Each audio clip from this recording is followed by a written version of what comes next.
Ladies and gentlemen, a good afternoon. We are live from Hurricane Stadium. Peachbelt Conference baseball action, game one of a weekend Peachbelt Conference series featuring the visiting Mountain Lions from Young Harris College against the Georgia Southwestern State University Hurricanes. Just underway from Hurricane Stadium, a 1-1 count to the leadoff batter. This bouncing to the left side, barehanded, not going to get there in time, however, to get the runner at first base, and an infield single for Logan Worley, the left fielder for the Mountain Lions, to open up this three-game weekend set. We're playing two today. Finale tomorrow at 1 p.m. Batting second for Young Harris, the center fielder, number 11, Skylar Murphy.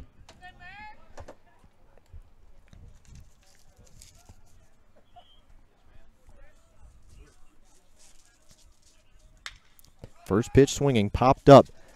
Left field, down the left field line, in fair territory. Cole Clark will make the grab. And it's a quick out for Georgia Southwestern starting pitcher Kyle Britt. We'll tell you a little bit more about Kyle here in just a moment. But first, batting third, designated hitter number 15, Jackson Jones. Defensively for the Hurricanes in game number one, left to right, your left fielder Cole Clark, center fielder Josh Logan. In right field is Jonathan Martin. Third baseman Bradley Huff at short. Tyler Skelton. Second baseman is Jason Beta. At first base, Jared Jones. Behind the plate, Dakota Long. And Kyle Britt, today's starting pitcher. A senior from Paris, Texas, transferred in to play his senior year here from East Central University. This a ground ball, bouncing ball to second base. Only play is going to be at first. They'll get the runner, and there's two away.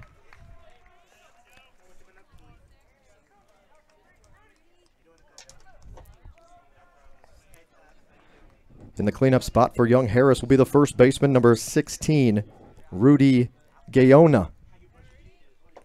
So Kyle Britt, Hurricane starting pitcher, is making his sixth start of 2018. This will be his 10th appearance overall as a member of the Hurricanes pitching staff this spring. 45 2/3 innings pitched, 36 hits, only 11 earned runs, 12 walks, 33 strikeouts. Opponents batting .218 against Britt this spring.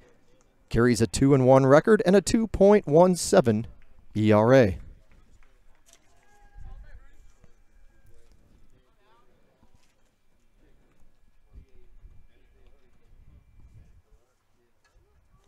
A 1-0 pitch coming to Gaona with the runner on second base.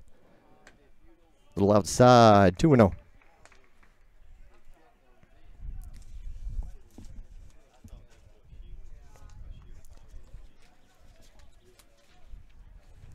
Overall record for Young Harris coming into play, 17 and 13. 17 and 13 overall, 10 and 8 in Peachbelt Conference play. The Mountain Lions have won their last 5 games. Bouncing ball to short. This could be trouble. Moving in, it'll end up the throw's going to be off the mark. Run is in. That'll probably be ruled a hit and an error on the play as the throw off the mark from Skelton allows the runner to go over to second base.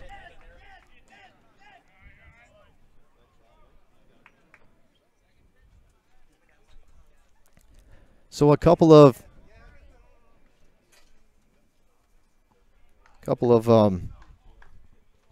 infield singles for Young Harris has given them the early lead in this one.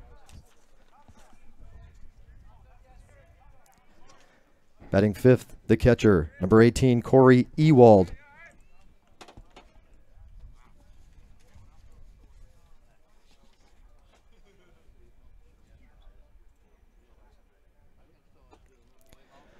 So it remains to be seen if that run will be, in fact, earned to Britt. Have to see how the batter does here and the inning plays out.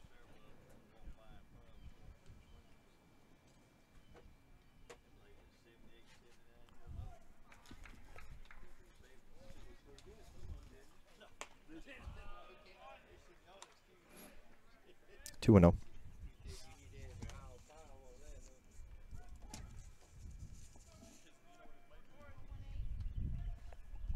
Georgia Southwestern's overall record is 5-22. The Hurricanes are 1-14 in Peach Belt Conference action. Won their last game, a midweek game, over at Valdosta State to complete the season sweep of the non-conference home-and-home series. Two of their 5 wins coming against the Blazers this season. Georgia Southwestern overall then has lost 6 of its last 7. And looking to get back on track here in Peach Belt action. That a ball. Runners are at first and second now with 2 away.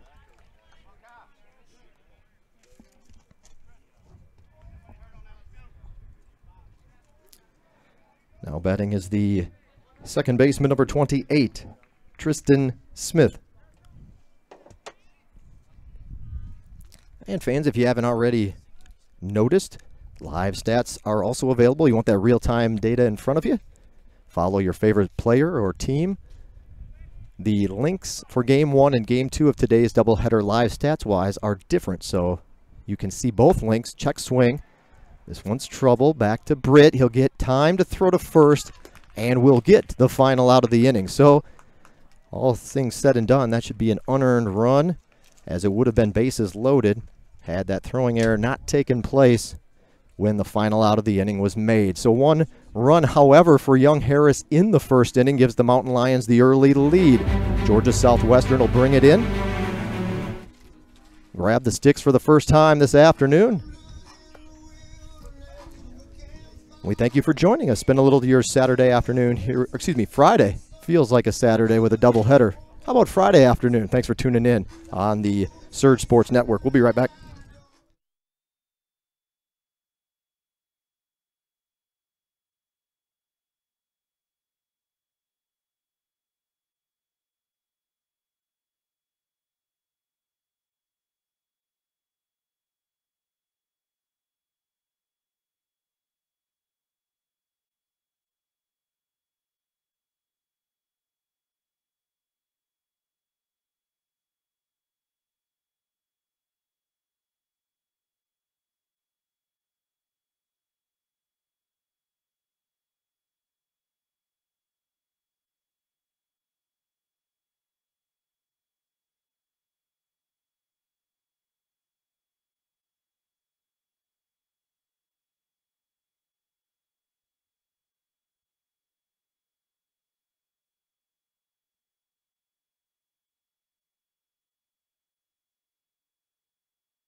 Leading things off for the Hurricanes this afternoon will be the second baseman, number 13, Jason Beta.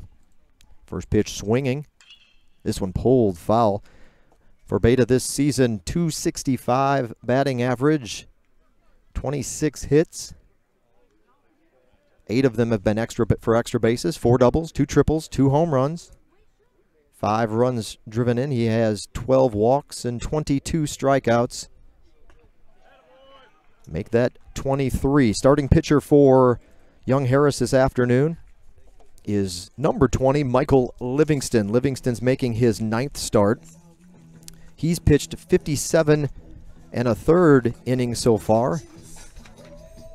Tell you a little bit more about him in a moment. Batting second, center fielder number 15, Josh Logan.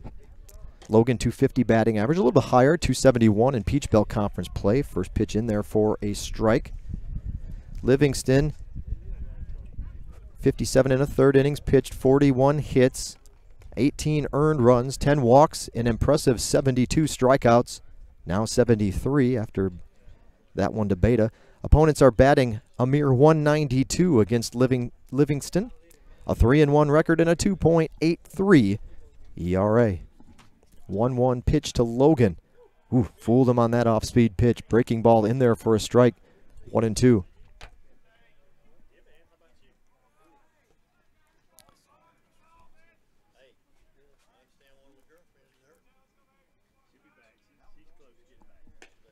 Outside pitch just misses, evens the count at 2-2.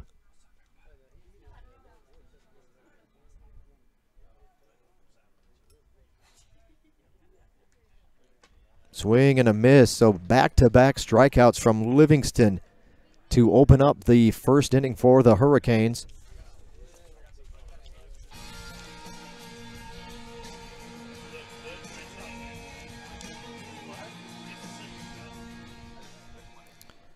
Batting third, first baseman number 7, Jared Jones. So Jared Jones, second on the team with a 281 overall batting average. Jones has 27 hits. 6 of them have been for extra bases. He has 3 doubles, a triple, 2 home runs. Been walked 12 times, struck out 19 times this spring.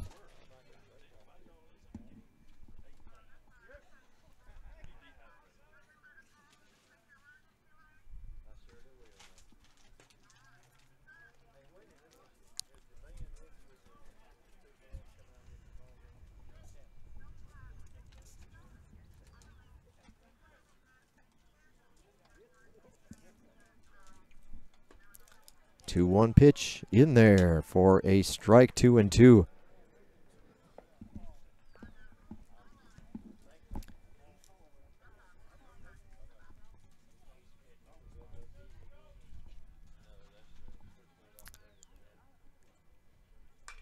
Fouled off. Count will stay 2-2. It's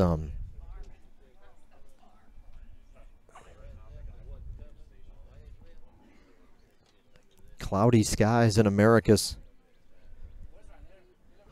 Morning rain, as was anticipated. Nothing major. Did, of course, push the start time back an hour just to let the field drain and air out. Ground ball up the middle. Could be a tough play. Diving effort. He'll go from his knees. The throw. Got him. What a heck of a play at shortstop. Top-notch stuff from Corey Reynolds over at short. Plenty of time, and he still got Jones over at first base. It's a 1-2-3 inning for the Hurricanes in the first. We'll come back for the second here at Hurricane Stadium, and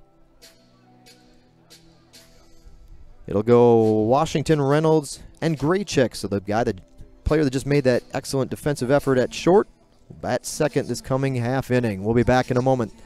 Don't forget Adidas, the official athletic footwear and apparel provider of Georgia Southwestern State University Hurricane Athletics. We're proud to partner with Adidas. The Hurricanes in their Vegas Gold Adidas tops today.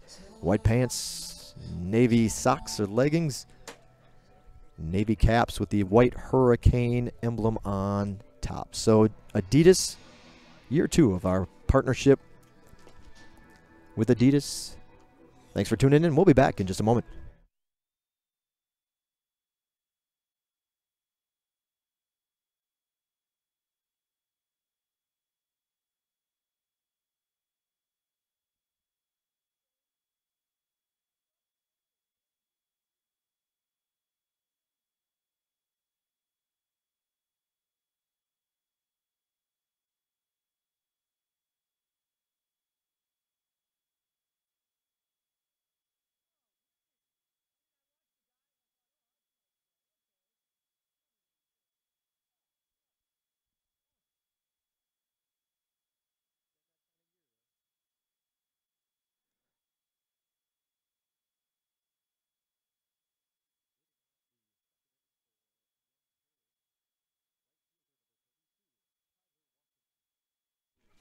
Right fielder Tyler Washington leads things off for Young Harris here in the second inning, looking to add to their one-run lead. Washington. Stats on some of these Young Harris fellas as well here coming up as we'll roll through their info as they come in. 273 batting average for Washington overall. 2-1 the count now. Washington 373 batting average, 21 hits, 5 have been for extra bases. 4 doubles, 1 home run, 5 ribbies, 14 walks, 14 strikeouts. This a ground ball to the second baseman, sliding on the grass but unable to come up with it is Beta.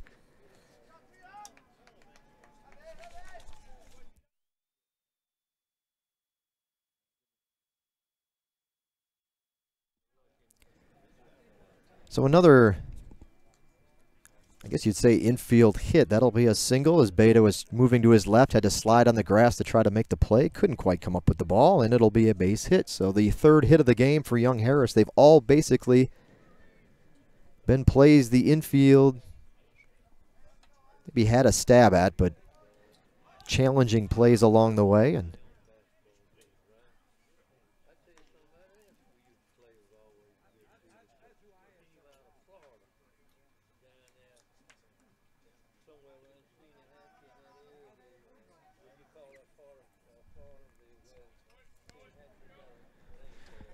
so here's the shortstop. Corey Reynolds will announce him for the audience. In attendance here. In there for a strike. The throw down too late.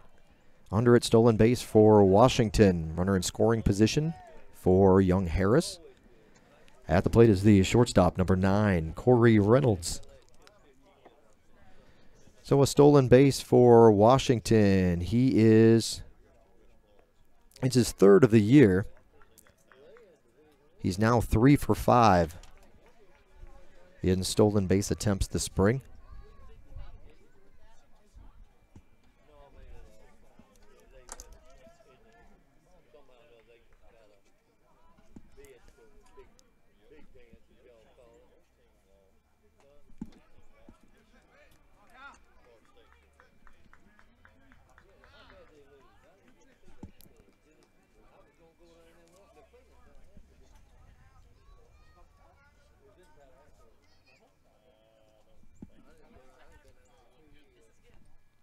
One, 2 count. Reynolds, the number 8 hitter in the Mountain Lions lineup. The lineup card turned in today by head coach Stephen Wagner. In his first season at the helm for Young Harris, a graduate of the University of West Alabama.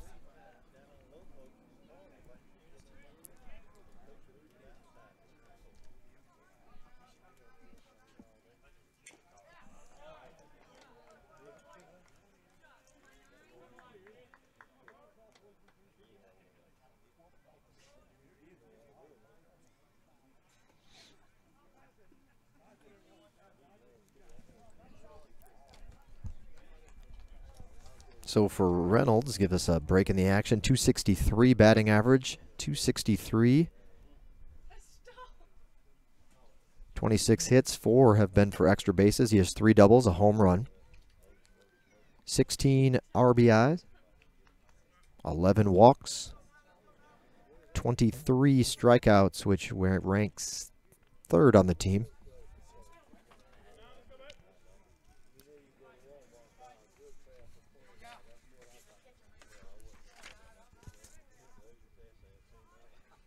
Reynolds' batting average a little bit higher in Peach Belt Conference play, 294.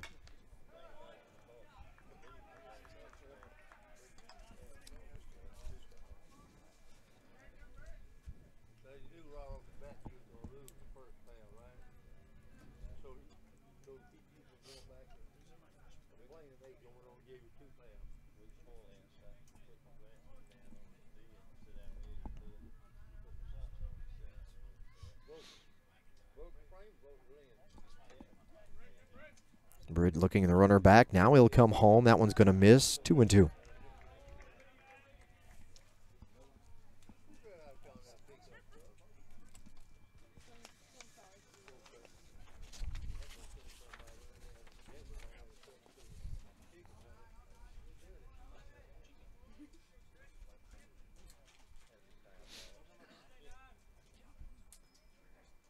And time is called. I was just going to mention pace of play has kind of slowed down here in the second inning. And Britt took a little bit too long for Reynolds' liking, so he get time. We'll start it over, 2-2. And the count, still nobody out in the inning. I'll look back now. The throw, line to center field. That'll be a base hit. It's going to hit and roll to the center field Logan, who can't come up with it cleanly. That'll just make it easy for the run to come around and score. So it'll be a base hit for Reynolds. And they've been hitting Britt real well here in the early going.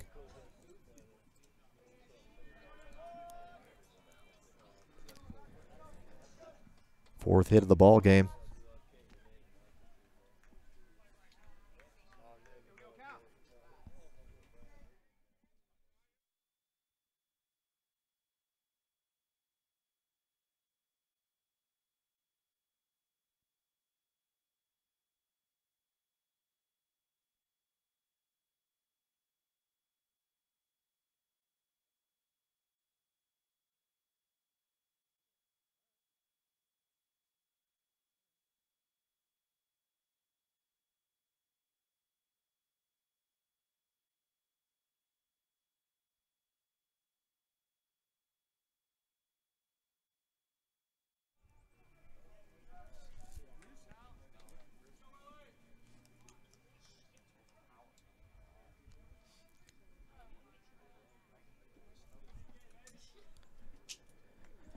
So Graycheck flies out to left field.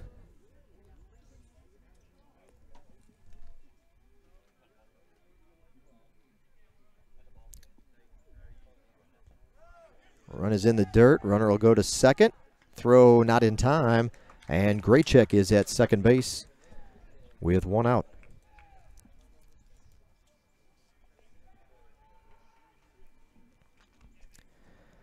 At the plate is the left fielder, number 6, Logan Worley.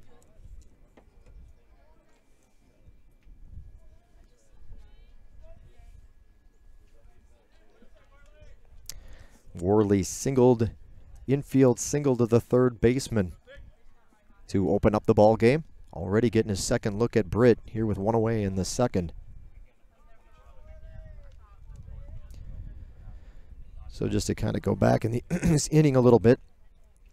An error was charged to Logan after the single that allowed Washington to go. He was being held up. This ball is high. This ball is deep. This ball is gone. A home run for a Logan Worley. A two-run shot clears the bases.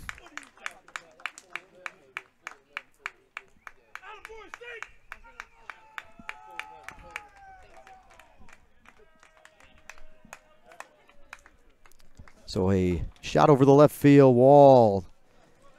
Cole Clark runs out of room. The jump at the fence, not close. It clears the wall and a home run. Let's see what that'll be for for the batter Worley, as gives us a break with a quick trip to the mound from head coach Brian McLean. McLean in his 14th season at the helm for Georgia Southwestern. So that home run by Worley, how about that? His first of the season. RBIs 21 and 22. Worley, a .226 hitter coming in, gets his first home run of the spring. At the plate, center fielder Skylar Murphy. Murphy flied out to left field, right just inside the foul line in fair territory. His first time up. On to face Britt. So Kyle Britt, all the runs in the inning will be earned. Like I said, the error earlier on Logan, charge to Logan, allowed Washington to score. They were going to hold him up at third base, but in the end, he would have scored anyway. This one in the gap in left center field. Hard hit ball by Skylar Murphy. He is going to hold up with a stand-up double in the second. So still only one out in the inning. Another runner in scoring position for Young Harris.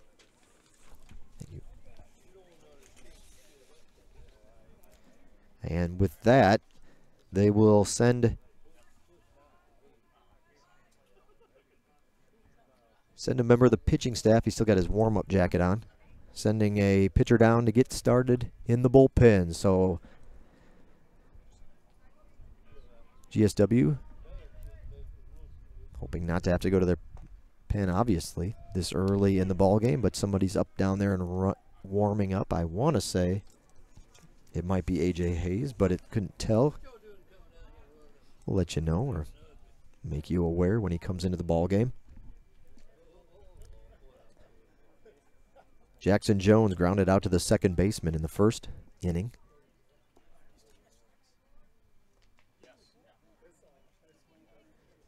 Says he offered on that play, or on that pitch, 1-1.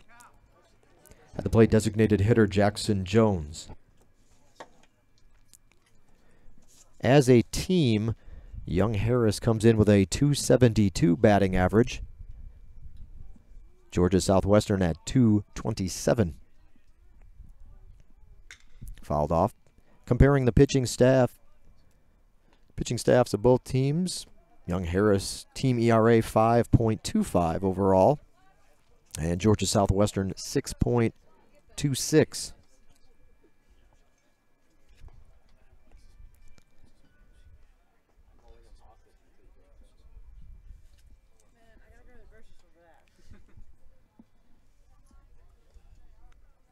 Six hits in the ball game already for Young Harris.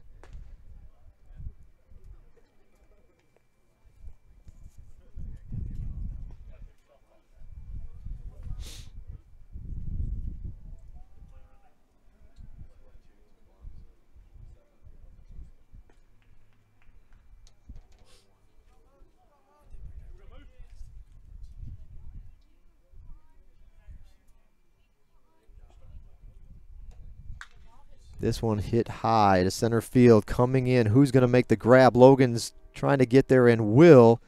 Runner will go back to second base.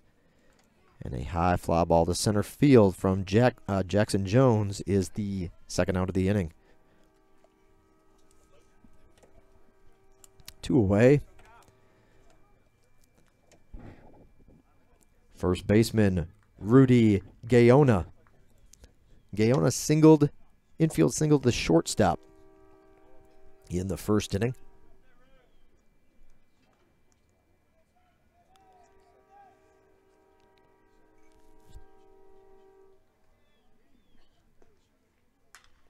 Popped up in the infield right in front of the mound. Britt has it, and that'll end the inning.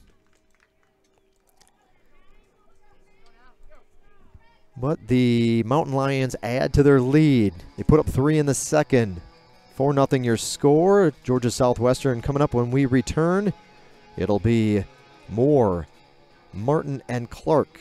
Numbers 4, 5, and 6 in the GSW batting order. And fans, we broadcast all of our home events, whether it's baseball, softball, basketball, soccer. We even throw in a couple of tennis matches. The first one you'll see later is coming up on Sunday, our next tennis broadcast. One of those events coming up is softball, but not until April 14th. The Lady Hurricanes on the road for a couple of weeks, but back home April 14th against the number 2 team in the country right now, North Georgia. But you can tune in at 1 o'clock for that one, again, April 14th. The good news is if you want to be notified, you can be. Just subscribe to our channel right here on YouTube. Really easy to do. Click that red button, subscribe, and you can be, if you so choose, notified of whenever we go live here on the Surge Sports Network. We'll be back in a moment.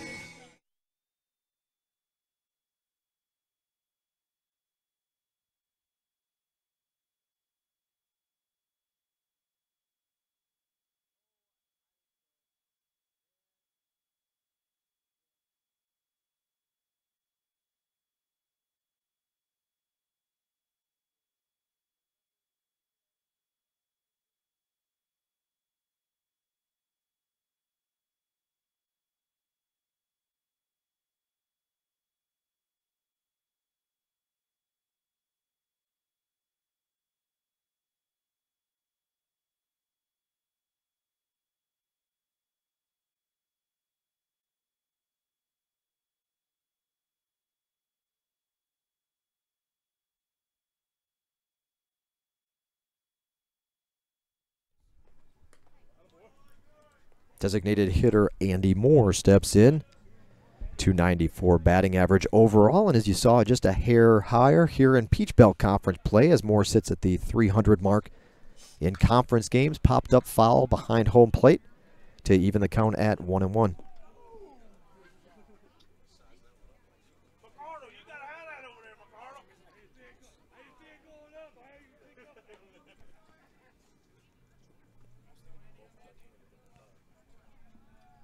One pitch.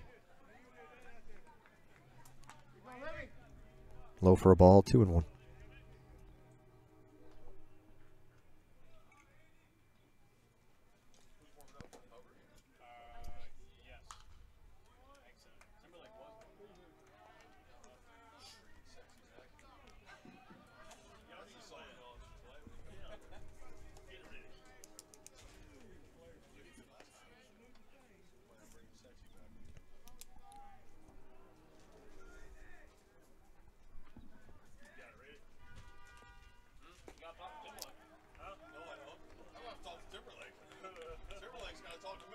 Strike three pitch. That was funny. They was throwing down to third. I guess it was that obvious. Throwing down to third. The umpire hadn't even made the call yet. Perhaps he said it verbally. The catcher already knew to throw down as that one's right in there. And Moore goes down looking. Third strikeout of the game. 3 of the 4 Hurricane batters have struck out. That's the first one looking. At the plate, right fielder Jonathan Martin. Number 20, Jonathan Martin steps in.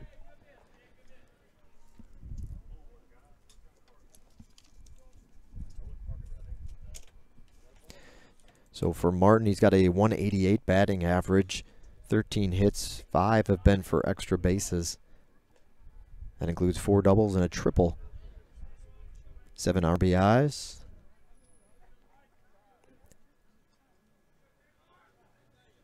Making his 19th start this season for the Hurricanes. One of those 4 doubles, a pretty big one, as he kind of at least got the mojo in the right direction for the Hurricanes at Valdosta State late in the game. Kind of brought to life their bats who had been silenced for a good part of that one before they hung in there for the win and pulled off the ninth inning rally to get the 4-3 victory on Tuesday. This one into right field, moving in and to his right to make the grab is Washington. So 2 outs for the Hurricanes. And that'll bring up the left fielder, Cole Clark. 215 batting average, a little bit higher as you see, 231 in Peach Belt Conference play. 5 doubles, 333 on base percentage. Left fielder number 8, Cole Clark. That pitch, fastball high to open up the at-bat.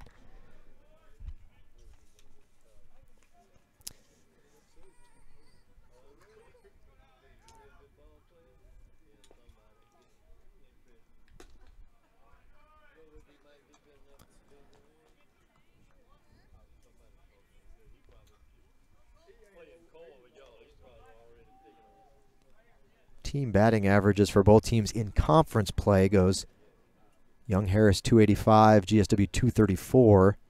Both batting actually better in Peach Belt play than they are overall this season as a team.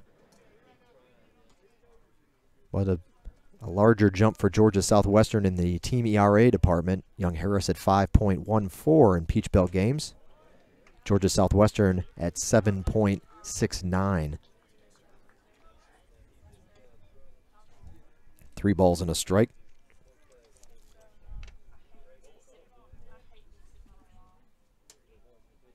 Swing and a miss. And that is another one. Nope, sorry. 2-2. Thought that was another strikeout. My bad. My mistake. I apologize. Full count to Cole Clark. Let's give him another hack at it. See what we can do.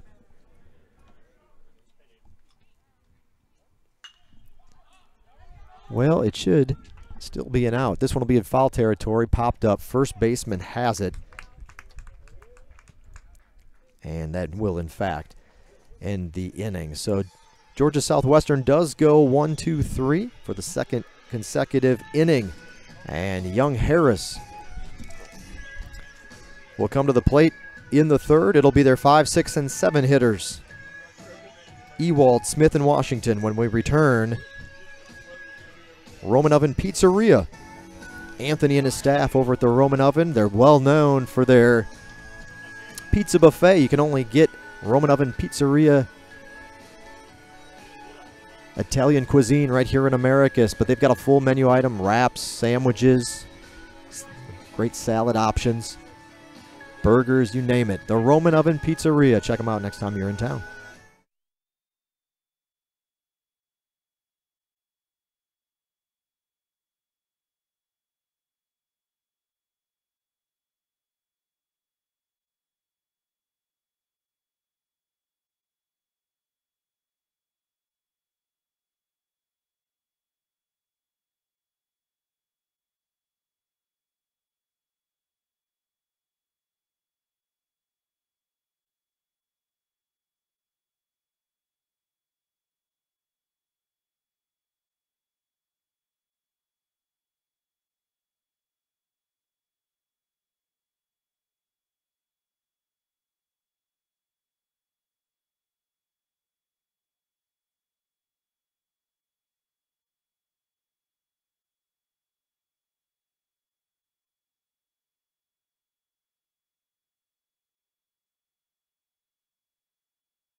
Catcher Corey Ewald will open things up for young Harris in the 4th inning.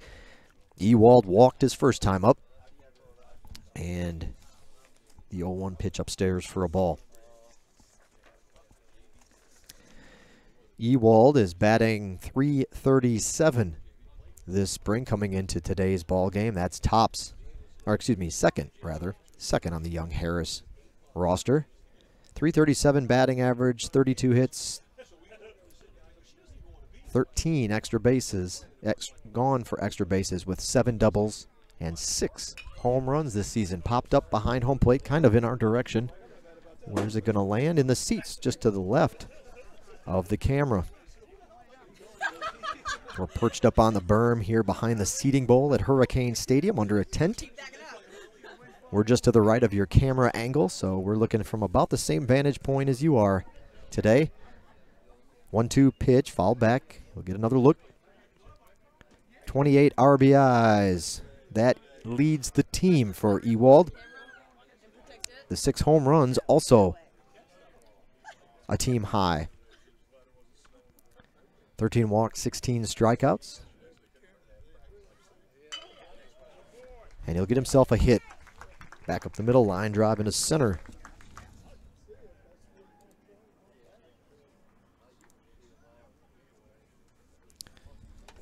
Seventh hit of the ball game for young Harris. Second baseman Tristan Smith. Smith grounded out to the first baseman to end the first inning.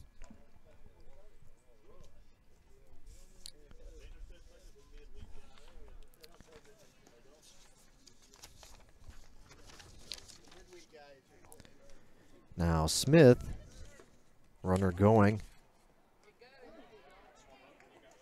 And they've got him. Caught stealing. So good throw down there from the senior catcher Dakota Long to get Ewald trying to take second base. First out of the inning for, I was going to mention that he had, I want to say 3 stolen bases already this or 3 stolen bases this season for Ewald, which he does. But now he's officially been caught stealing 3 times as well. 1 away. Tristan Smith, .282 batting average, 11 hits.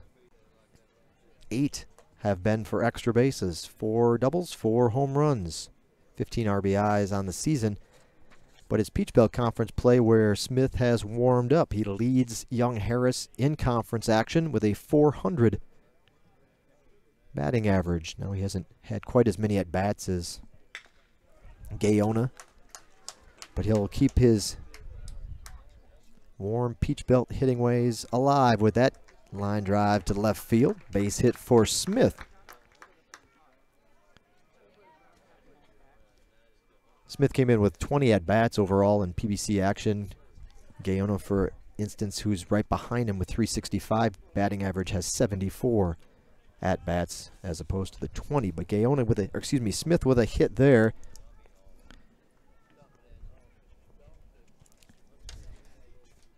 Back-to-back singles to open up the third inning. Make it 3 hits in a row. First pitch swinging, lined into center field. So 3 consecutive singles, thankfully a caught stealing thrown in. And his runners at first and second. That was Tyler Washington who got the hit. Washington now 2 for 2 on the day. At the plate, the shortstop, Corey Reynolds. Reynolds singled to center field his first time up. 9 hits in the game already for young Harris.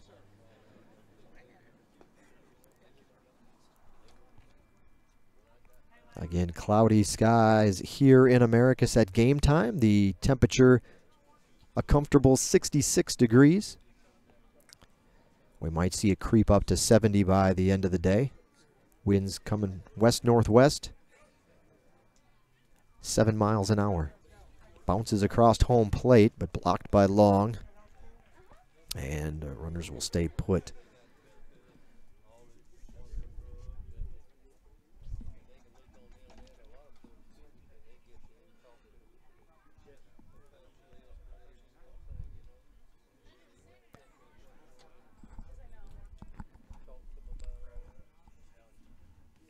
Ground ball, that's going to get through the hole on the left side. It'll be another base hit. They'll wave the run around. The throw will be cut off by Bradley Huff, the third baseman. And it's 4 consecutive singles for young Harris. Base hit through the left side. Gets himself an RBI.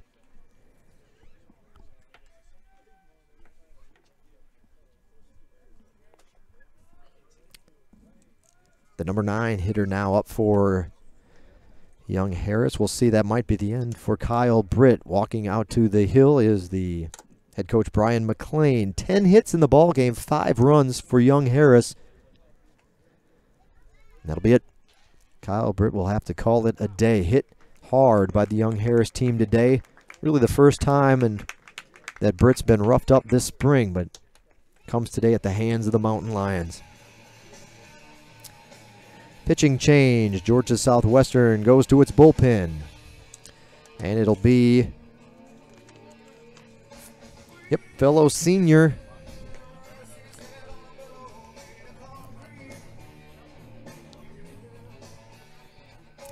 your attention, fans, a defensive change for the Hurricanes. Now pitching is number 27, Matt Hubbard. So senior Matt Hubbard from Lawrenceville, Georgia, Mountain View High School comes in. There's the stats and a little bit on Hubbard, a 7.08 ERA. Opponents batting .260 against the relief pitcher. 6 walks, 18 strikeouts. We'll tell you a little bit more about Matt when we return.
First batter, Hubbard faces first pitch swinging, fly ball to right field. Martin has it. And runners will stay put, so Graycheck flies out to right field this time. And back to the top of the order for Young Harris. Left fielder Logan Worley. Well, Worley's 2 for 2. His last time up, he hit a home run, 2-run shot. And that was the last half inning. Young Harris has scored a run, at least a run in every inning so far. 1 in the first, 3 in the third. And now, let's try that again. 1 in the first, 3 in the second, and now 1 in the third inning. There we go. So for Matt Hubbard, he's making his 11th relief appearance this spring. 20 1/3 innings pitched. He's allowed 20 hits, 16 earned runs. Again, 6 walks, 18 strikeouts. Opponents with that .260 batting average. An 0-2 record for Hubbard. And a 7.08 ERA.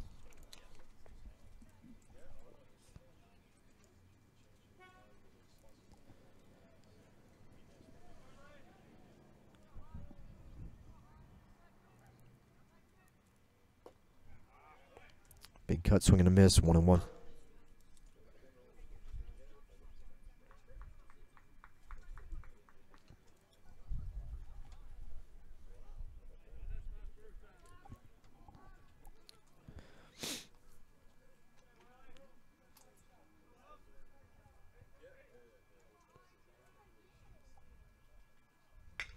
Off-speed pulled, foul. Down in the corner it'll go. Chase that one down.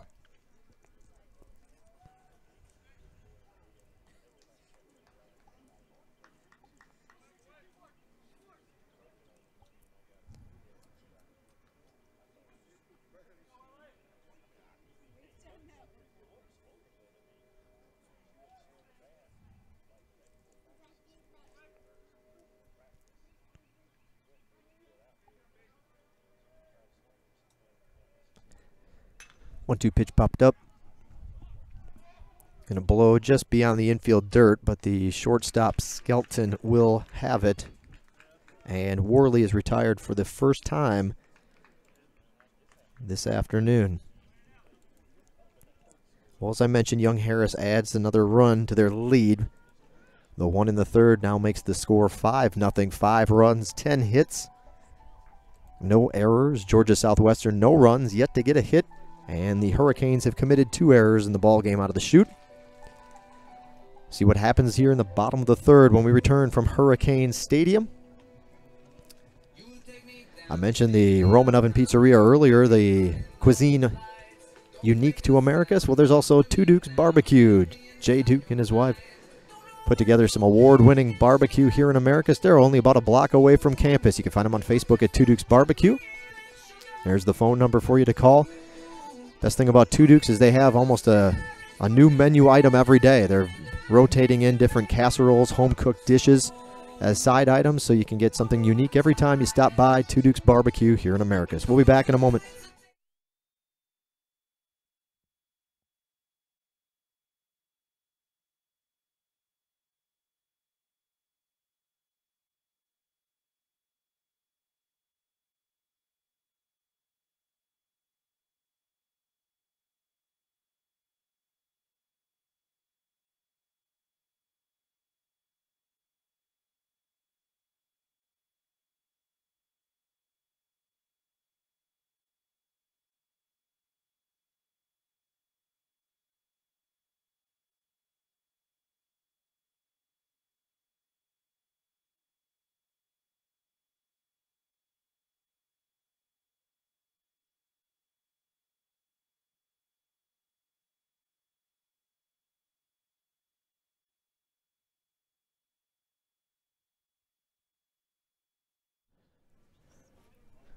Freshman Tyler Skelton, the Hurricanes shortstop. You just saw a little bit of his stat line so far this spring in his first season here in the college ranks. Popped up foul, out of play, first base side.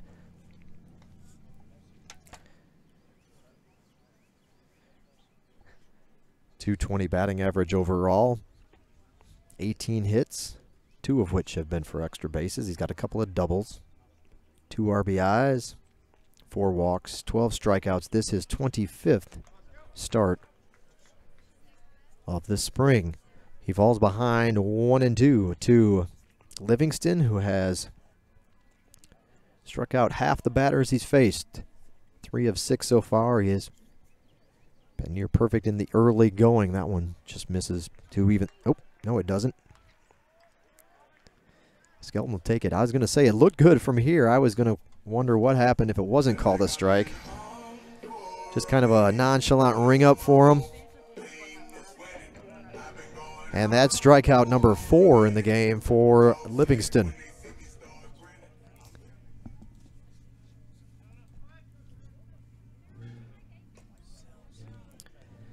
At the plate is the catcher, number 6, Dakota Long.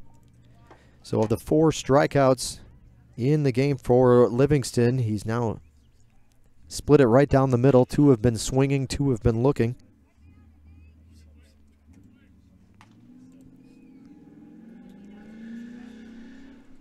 Dakota Long, 161 batting average overall, 9 hits, 2 of which have gone for extra bases. He's got a couple of doubles, a couple of RBIs, 6 walks, 14 strikeouts. This is his 18th start of the spring. 2-1 pitch in there for a strike, 2-2.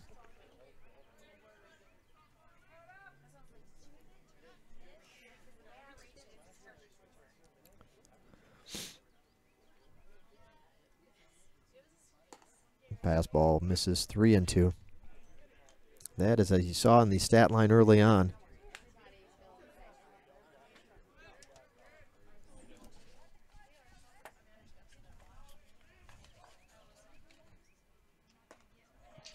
he offered at it, and it'll be another strikeout for Livingston. He struck out 2 of the 3 in the first, and now he struck out, had that 1 in the second, and now 2, the first 2 batters of the third inning. At the plate, third baseman, number 10, Bradley Huff. Well, Huff had one heck of a game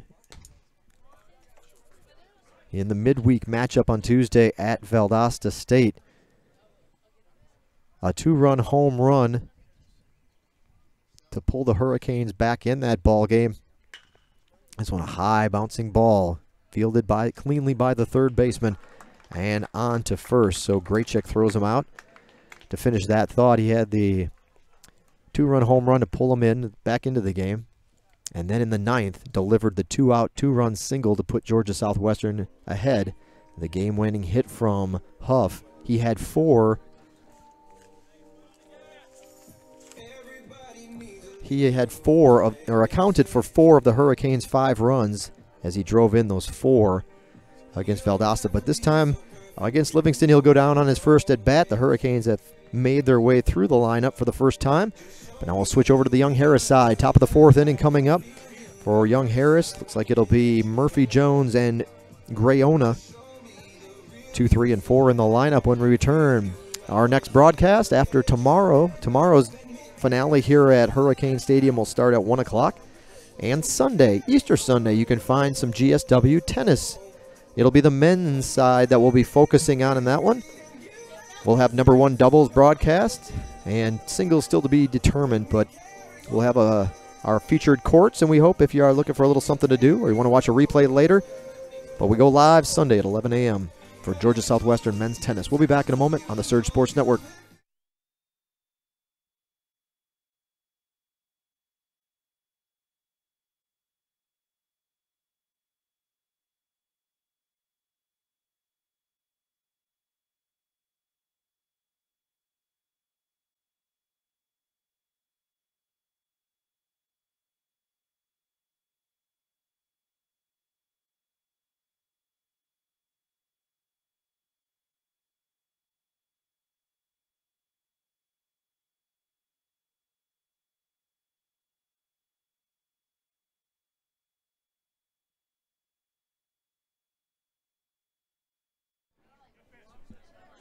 Center fielder Skylar Murphy to lead off the fourth inning for Young Harris. Murphy 1 for 2. He doubled the left center field his last time up. This one a hard hit ball, diving effort by Beta, but under his glove and into right field. So 2 for 3 is Murphy.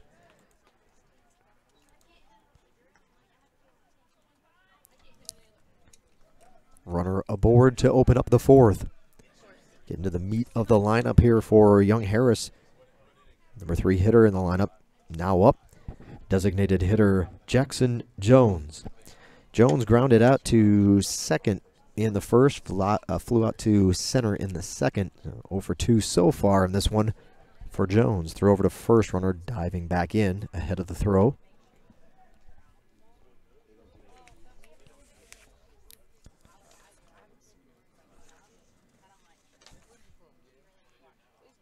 Jackson Jones, one of three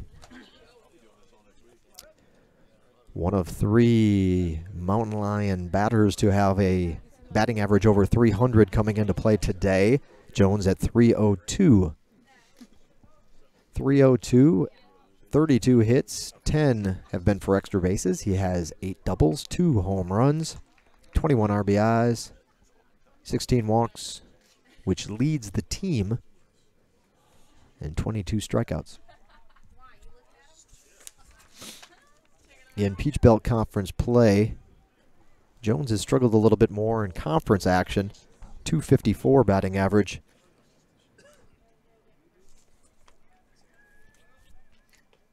For the sophomore. Throw over to first. This one a little bit closer. They'll say he was back in time.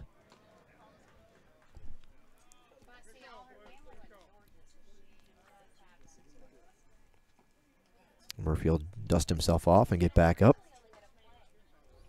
Get back to his lead.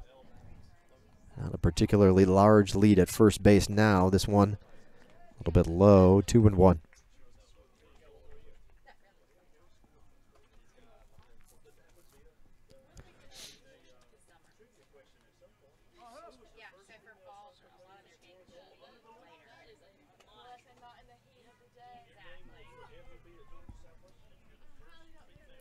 Two-one pitch.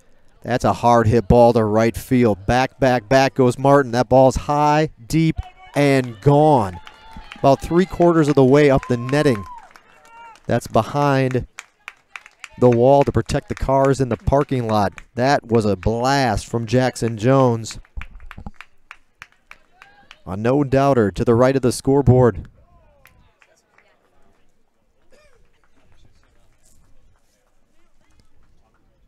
And Jones hits a 2-run blast, 2-run home run, second home run of the game for the Mountain Lions, second 2-run home run of the game. 7-0 the score. And Young Harris continues its streak. It's scored at least 1 run in every inning so far in the ball game. In there for a strike. First baseman Rudy Gaona. Gaona singled in the first. Popped up to the pitcher in the second.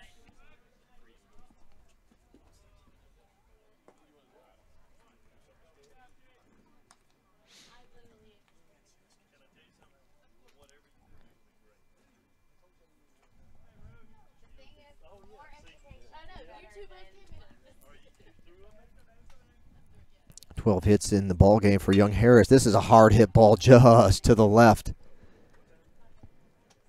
of the line in foul territory. Screaming past the ear of the third baseman for the Hurricanes, Bradley Huff, but pulled just foul.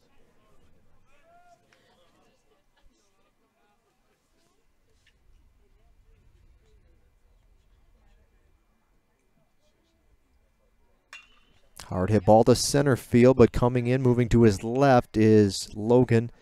And he'll make the grab, so fly out to center.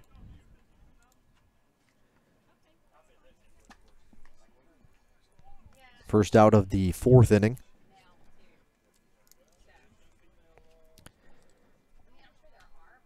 The batter, catcher Corey Ewald. Ewald is 1 for 1. Walked in the first, singled to center in the third.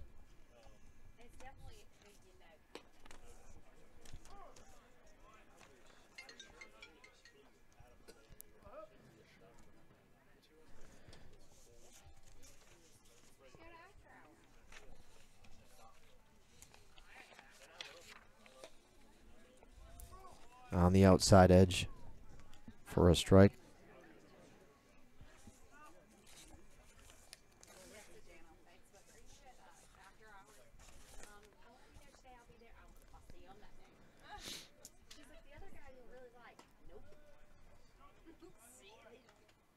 Pitch, 0-2 pitch up high, and Ewald lays off of it. The senior is from Colorado Springs, Colorado. He transferred to Young Harris from Colorado Northwestern Community College. 5'11", Ewald steps in. And we'll get a look at a 2-2 pitch here in a moment from Hubbard.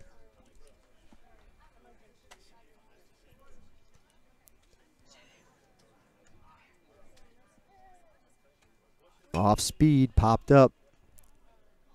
Drifting into foul territory. Trying to chase it down. It's Skelton.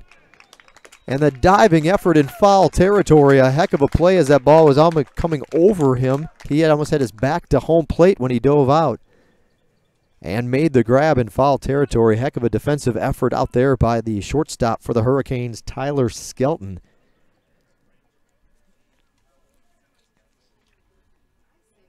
Two away in the inning. The number 6 hitter, Tristan Smith. He is 1 for 2, singled to left field his last time up.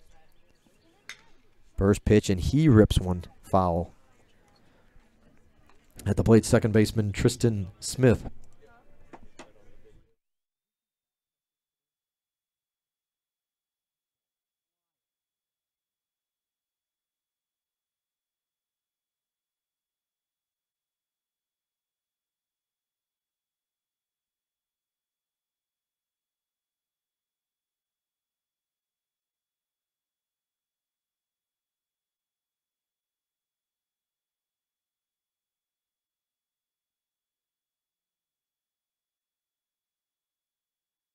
The 1-1 pitch fouled off to put Hubbard in front on the count.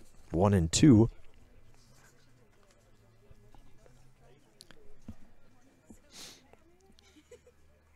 Tristan Smith.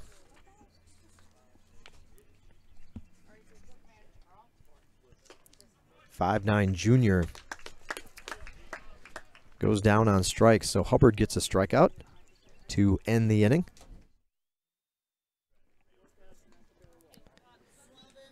I believe that was the first strikeout of the ball game by the GSW pitching staff. It ends the third. Couple more runs for Young Harris. Scored in the fourth inning, 7-0 the score. Young Harris, 7 runs, 12 hits, no errors. Georgia Southwestern, no runs yet to get a hit in the ball game and a couple of errors. We'll go to the bottom of the fourth from Hurricane Stadium. We'll be back on the Surge Sports Network.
Well, the Hurricanes get back to the top of the order here in the fourth.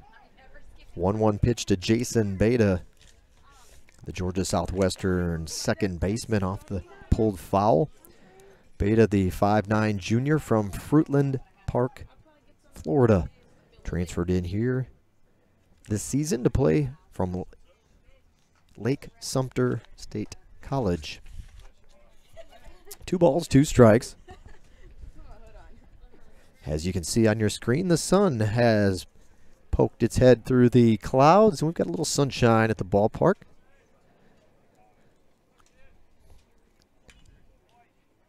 That'll make things very comfortable for the folks in the seating bowl. Again, here at Hurricane Stadium, the home dugout on the third base side. The brick backstop winding around and stretching from dugout to dugout. 2-2 pitch, off speed, fouled off third base side. There's a kind of a grass berm that runs from the end of each dugout behind home plate, and buried into that berm is your seating bowl, but no roof, no cover of any kind. So when the sun does pop out, as folks tend to put their feet up on the row in front of them, you'll see a lot of red legs at the end of the day and red arms.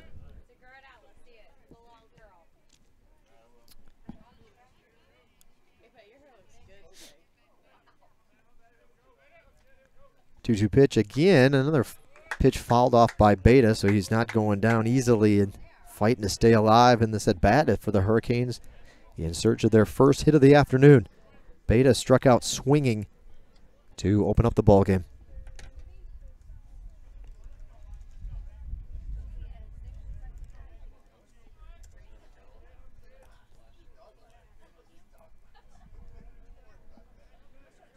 Two-two pitch, fastball inside, pulled foul.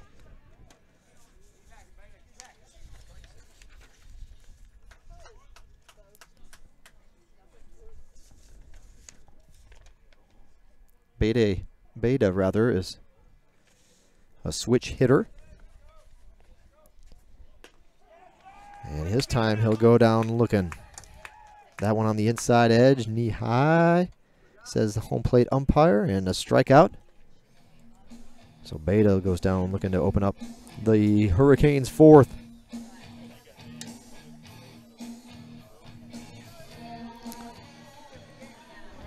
Center fielder Josh Logan.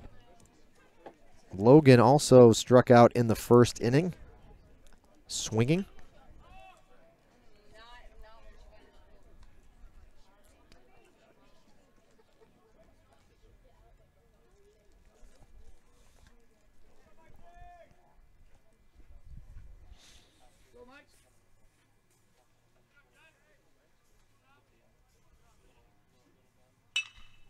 Ground ball to the shortstop, moving to his left, sliding over, shuffling over, and making the play. So a ground out from Logan. 2 away in the inning. Number 3 batter in the Hurricanes lineup comes up to the plate.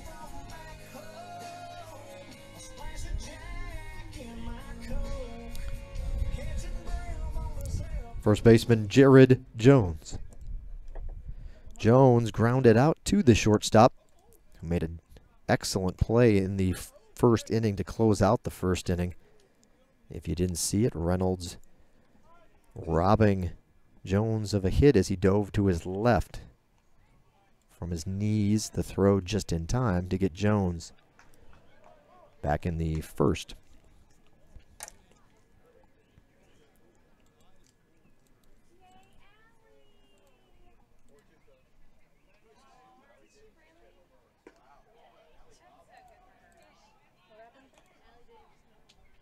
Two balls and a strike. Lady Hurricanes are in action. The softball team is in Augusta today, playing game 2 of their doubleheader as we speak. Big breaking ball that just drifts a little too far outside, and it'll be a 3-1 pitch coming up to Jones. Lady Hurricanes lost game 1. Fly ball to center field.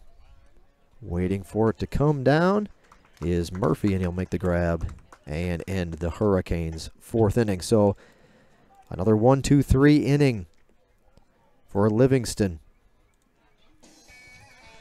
Hurricanes have gone down in order every time they've been up.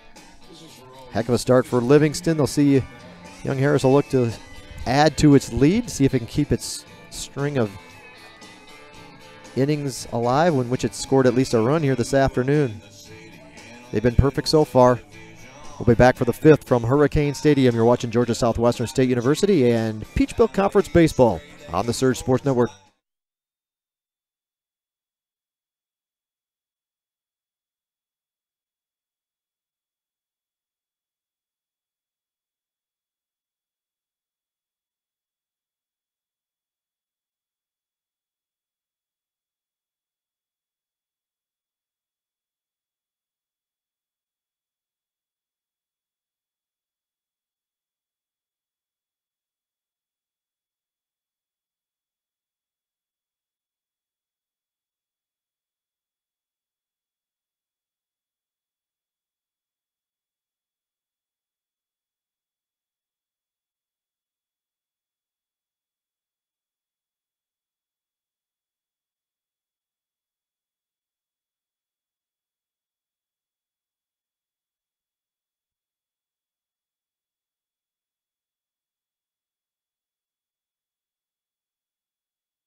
First pitch swinging, Tyler Washington ropes one into the gap in right center field. A stand-up double for Washington. And he is a perfect 3 for 3 in the ball game. 2 singles and now a double for Washington. That'll bring up the number 8 hitter in the lineup for Young Harris, who's also perfect so far, 2 for 2. Shortstop Corey Reynolds. Singled in the second, singled in the third.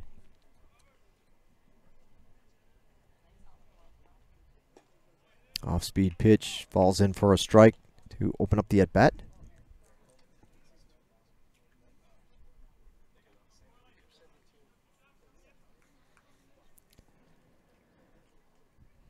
Georgia Southwestern softball team lost game 1 in the 7th, bottom of the 7th inning.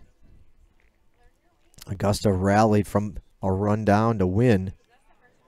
Scored both of their runs in the 7th, obviously. 2-1 was the final. Augusta takes the opener. Game 2, however, is in favor of the Lady Hurricanes late as well. So they'll see if we can close it out in Augusta and get a split in the doubleheader for the softball team, which would, a win would put them at an even 500, 5-5. This spring, it's currently 4-2 in the bottom of the 6th in favor of the Lady Hurricanes. 0-2 offering doesn't go. 1-2, a little bit high.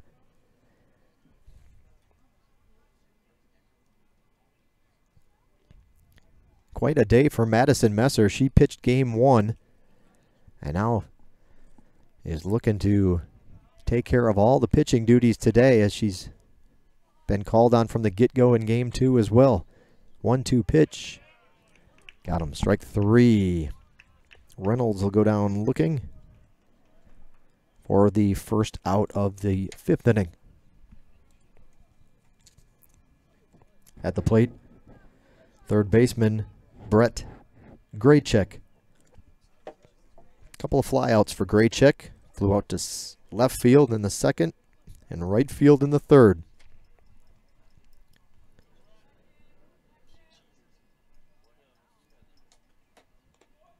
Good one hop to the catcher. The play made by Dakota Long. That's the good of it. Bounces in his glove, keeps the runner at second base.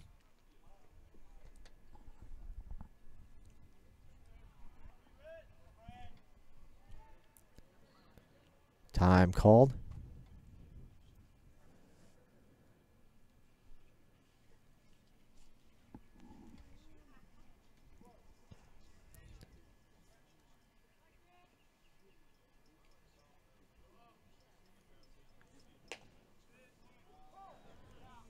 Fastball on the outer edge evens up the count at 1-1.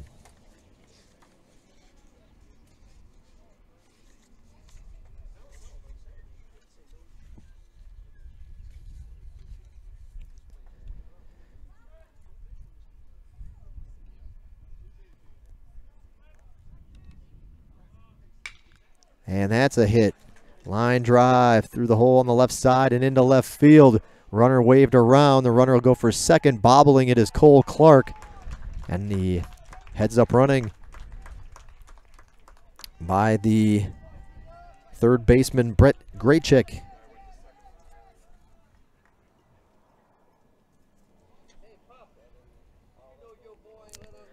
Graychick gets his first hit of the ball game and will pick up an RBI. 1-out single, 8-0 the score. Graychick advancing to second base on the bobbles out and left by Cole Clark. Hurricanes' third error of the ball game. It's the second time this game that the outfield has mishandled a base hit. 14 hits overall for young Harris.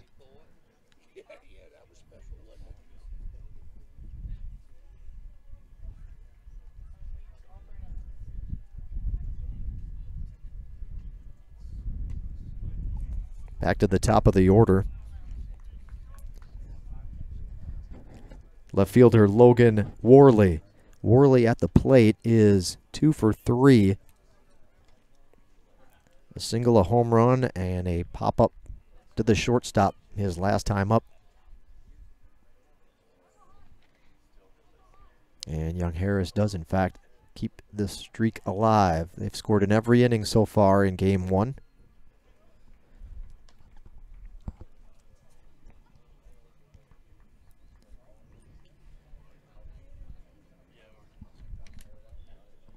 Bullpen is quiet for the Hurricanes right now.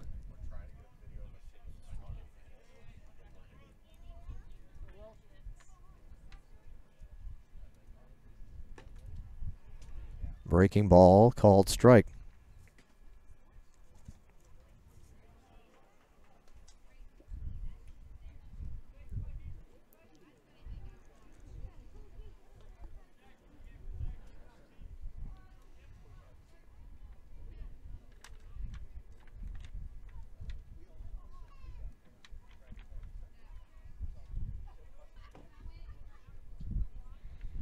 Hard hit ball, ground ball, single. And this will be another run in. For young Harris, Worley is having one heck of a day. A base hit. He's 3 for 4 with 3 RBIs from the leadoff spot. 15 hits in the ball game. And that will get somebody up in the GSW bullpen.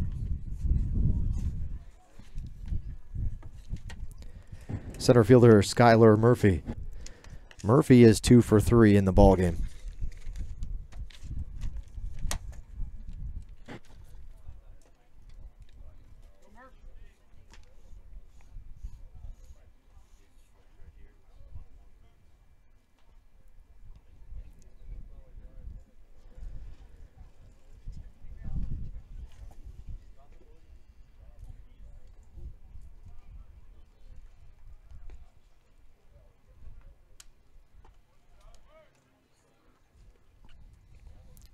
Two-0 count.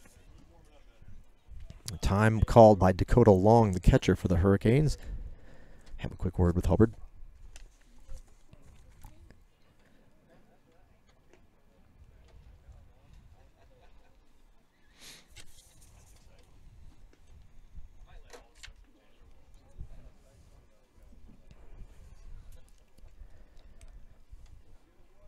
Young Harris has put the leadoff batter on base every inning, every inning so far in the ball game.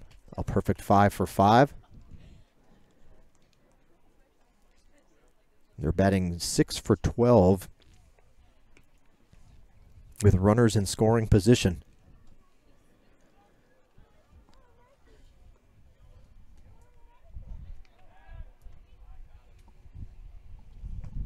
As we take a look around the Peach Belt Conference, It's Georgia College with the current lead in the standings, 16-2 overall for the Bobcats. A little bit high, 3-1. Columbus State right behind them. Have played a few less games, 10-3 for the Cougars, 10-3. Flagler at 14-5. USC Aiken 11-5. And there's young Harris. Skylar Murphy draws the walk.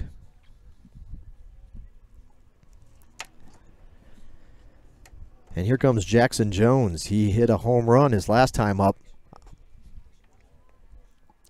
Designated hitter Jackson Jones. Couple of runners on base now. Again this time around. And a 2-run home run his last time up.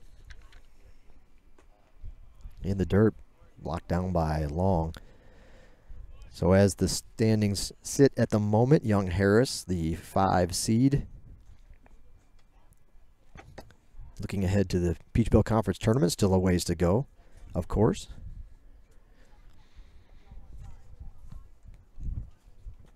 But young Harris right there in the middle of things.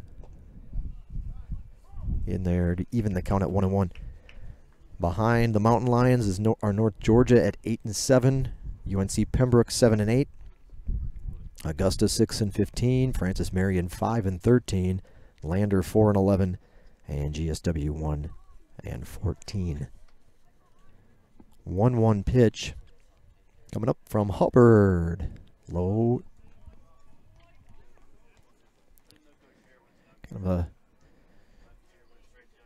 highlighted series this weekend, I guess you could say, would be Flagler at Columbus State. They're playing a game each day. They played yesterday. Actually, there were 2 games yesterday. Flagler lost the opener at Columbus State 9-4. And USC Aiken is at UNC Pembroke. And the Braves defending their home turf yesterday, 6-5 in the opener for UNC Pembroke. Today's schedule, Georgia College at Florida Tech, non-conference doubleheader that started at 3 o'clock today.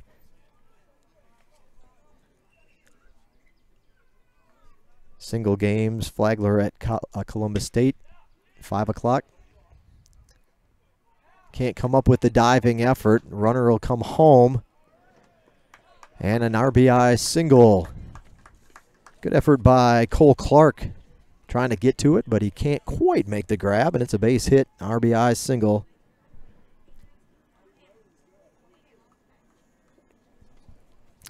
Hit number 16 in the ball game. And head coach Brian McLean will come out and talk to Hubbard with the Hurricanes down 10-0.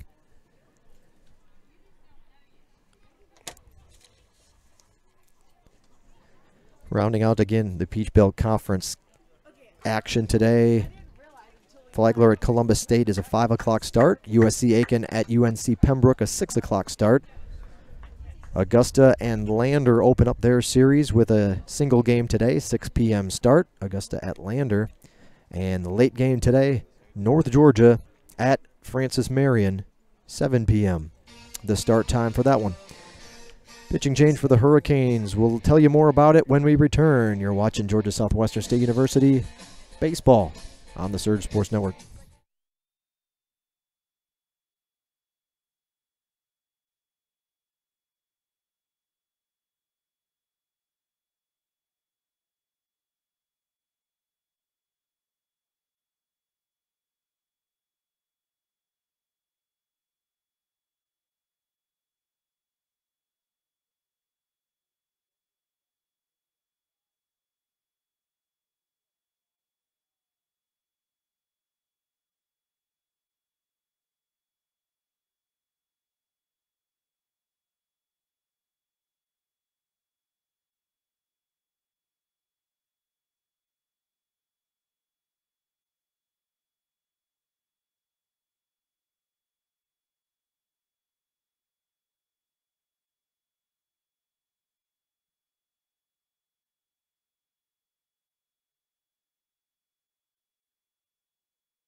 So freshman Hayden Martin will get a chance to see a little action here out of the bullpen for the Hurricanes today. The first batter he'll face, first baseman Rudy Gaona.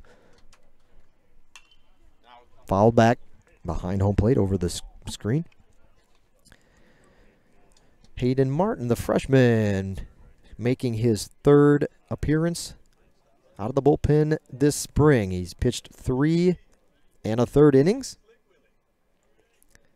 8 hits, 2 earned runs, 2 walks, 4 strikeouts. Opponents in that limited action batting .444 against Martin. And he's greeted by Gaona with a single that'll end up at second base with that poke into the left center field gap.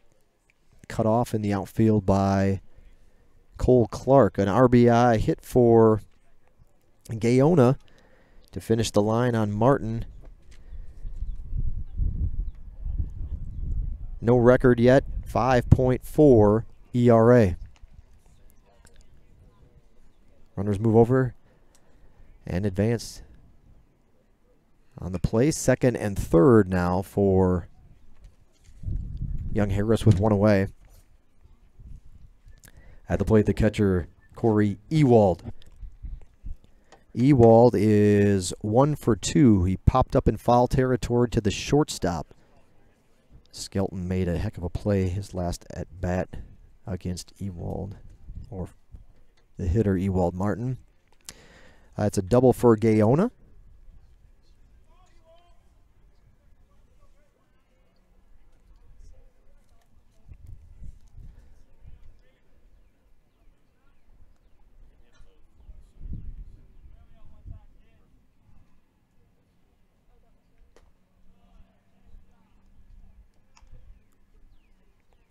Left-hander Hayden Martin.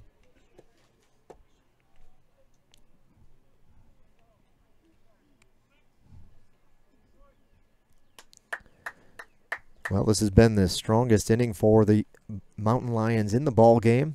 Their highest run total. They've got 4 in already this half inning.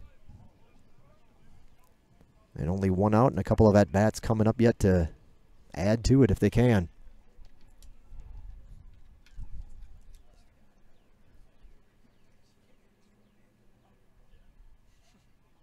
Wind blowing out almost a dead center field now. It'll kind of swirl around a little bit. It kind of is going from blowing to left center and then straight away. A little bit of swirling breeze here. It's picked up a little bit. Not much, but a little bit. Full count. Ewald.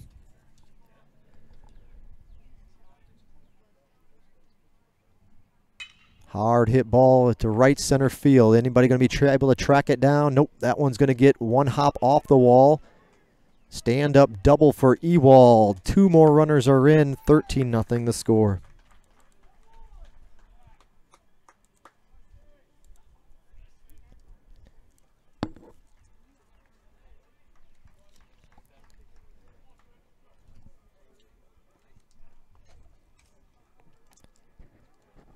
Second baseman Tristan Smith. Smith is 1 for 3. He struck out swinging his last time up.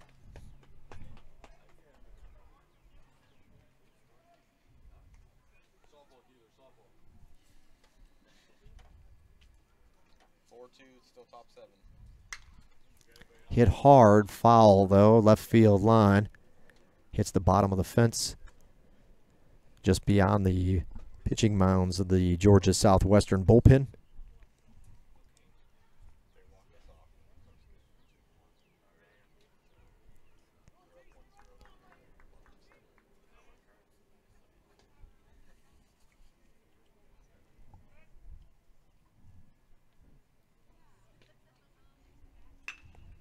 This one's also hit hard but foul. Pulled to the left of the line.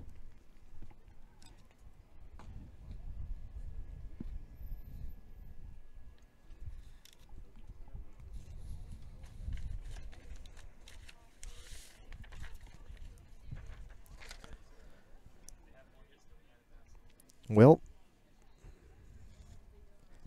by eclipsing the double-digit mark here, we're moving into double digits anyway for Young Harris in the run column. Popped up foul territory.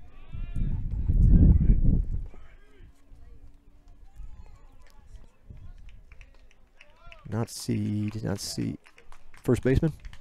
Foul. Pop out to the first baseman in foul territory for Smith. Right fielder Tyler Washington. Washington, here we go. 3 for 3. He doubled his last time up. Red hot Tyler Washington will face Martin here.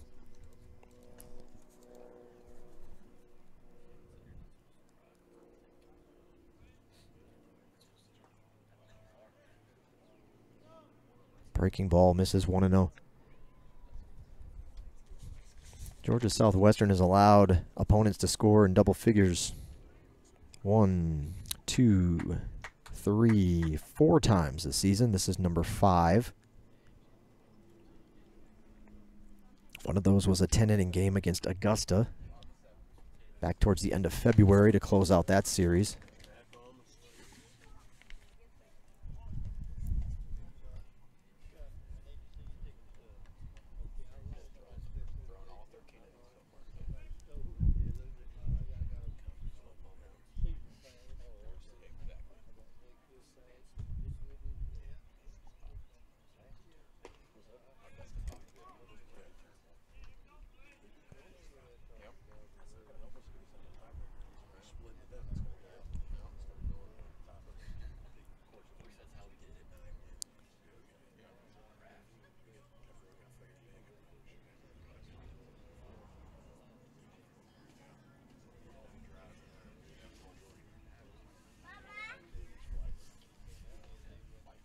That one gets past.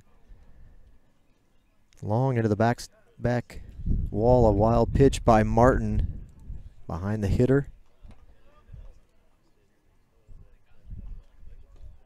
And that'll allow the runner to move down to third base. Ewald over at third for Young Harris. 2-2 count. And the pitch to Washington. Off speed. Bounces long. Thought about it at third, but Ewald comes back. Good job by Martin to get down. As soon as he saw that long, couldn't figure out where it was.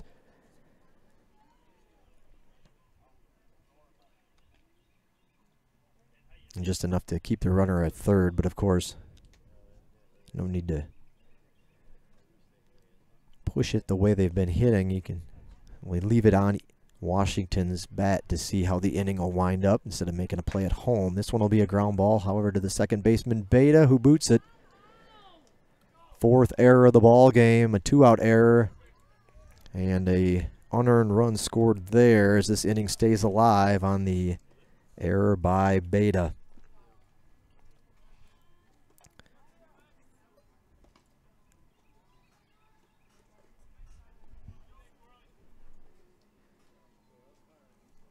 Washington's at bat represents the second time through the order this inning. The Mountain Lions have batted around here in the 5th. They've got 7. That's a hard hit ball to left field, out of play. Over the fence, but out of play. Shortstop Corey Reynolds. Reynolds 2 for 3. He struck out looking his last time up.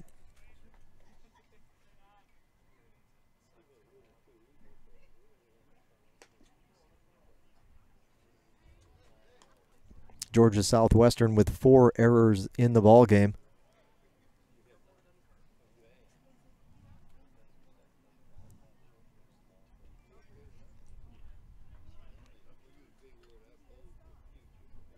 One pitch. Got a piece of it.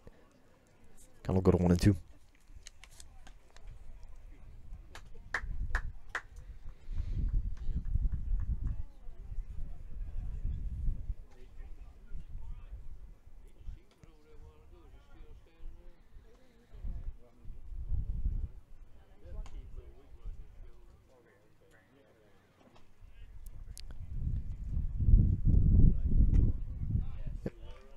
And Martin will get a strikeout. He gets the batter Reynolds looking. Second straight time up to the plate that Reynolds has gone down. Watching the third go by.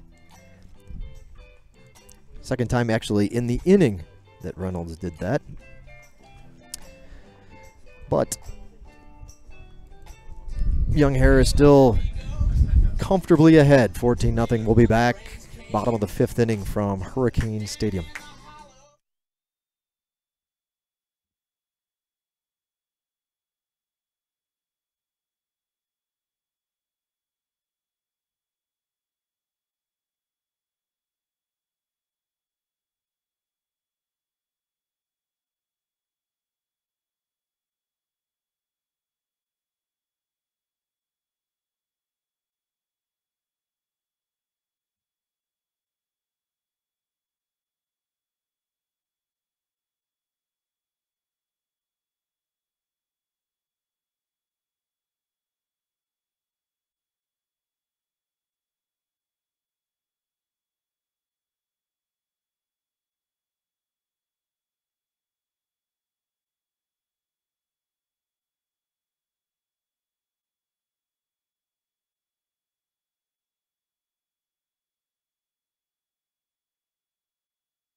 Three-pitch strike. Andy Moore offers at that one, and it'll be another strikeout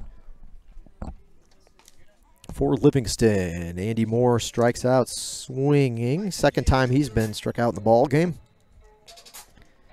Guys are struggling against a great outing here from Michael Livingston. At the plate, right fielder Jonathan Martin. Martin flew out to right field in the second inning. That was his last at-bat, or his only other at-bat of the ball game.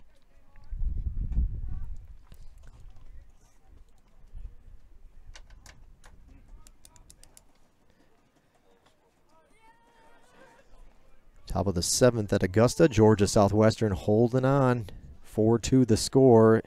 Softball. Trying to get a split today. 7.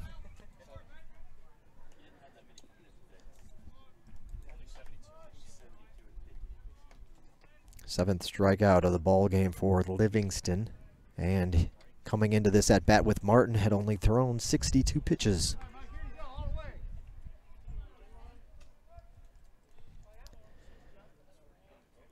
.30 pitch. High fastball called strike 3-1. Livingston does not walk very many as well. He's tremendous control, as I mentioned at the beginning of the ball game.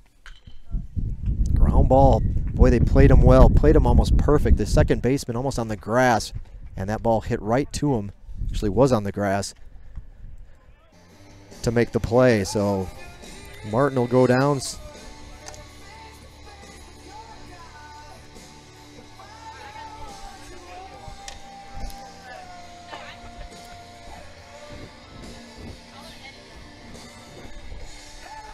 Left fielder Cole Clark.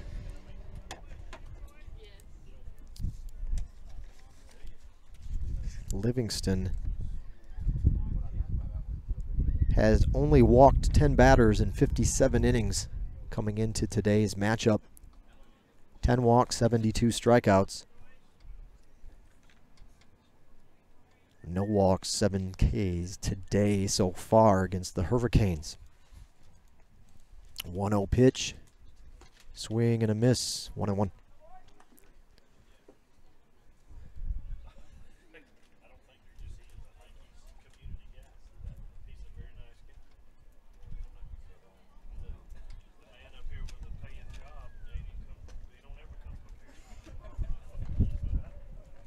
Knee high outside edge. 1-2 to Clark.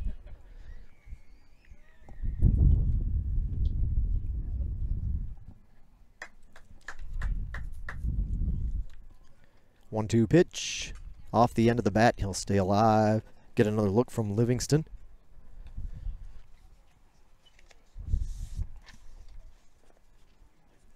Georgia Southwestern played a good portion of their schedule at home in February. So following this weekend's home series, that one doesn't miss by much. 2 balls, 2 strikes.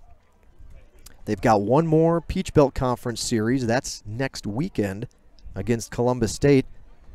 Then following the Columbus State game, they have a midweek game that next week, the 11th of April, against Tuskegee.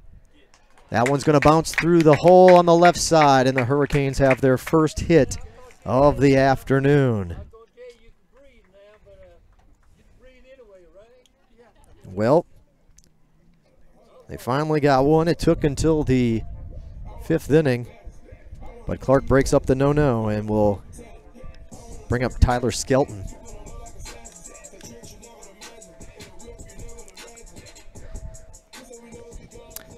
At the plate, shortstop Tyler Skelton. Skelton struck out looking in the 3rd. Finish that thought. Columbus State next weekend, and then Tuskegee on the 11th. That's it for home games this season. Georgia Southwestern closes out the 2018 campaign.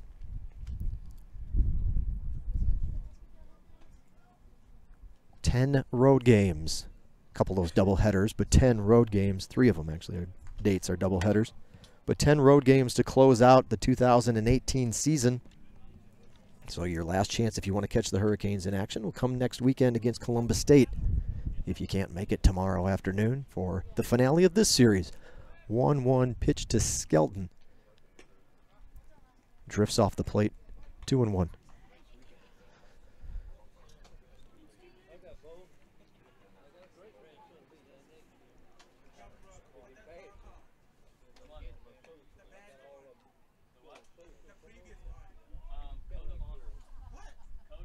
And they have gone final in Augusta. Bouncing ball, good play by the second baseman to stick with it. He'll throw over to first and get the final out of the inning. No runs, a hit for Georgia Southwestern. 5 innings complete, 14-0 Young Harris. It goes 14 runs, 18 hits, no errors. Georgia Southwestern, no runs, 1 hit, 4 errors. We'll be back for the 6th. Thanks for tuning in here on the Surge Sports Network.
So Brett Graycheck opens up the inning with a double to right field. Back-to-back hits from Young Harris opening up the 6th. Back to the top of the order with Logan, the second batter, and you just saw him get the bloop RBI single to right center field. And for Worley, he's now 4 for 5 in this one.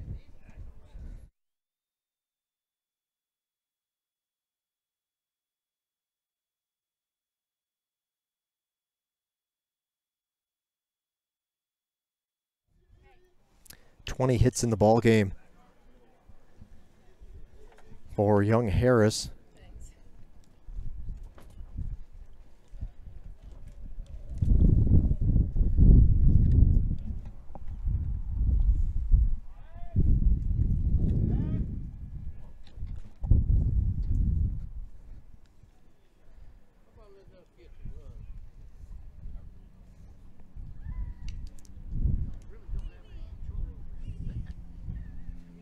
High ball 2.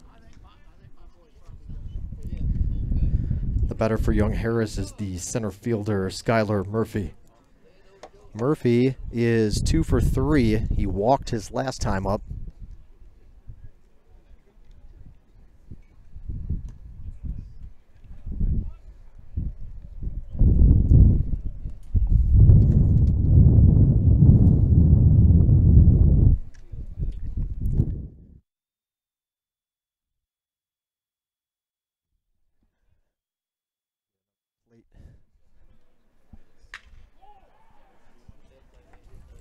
Base hit to left center field. Runner's going to go to third.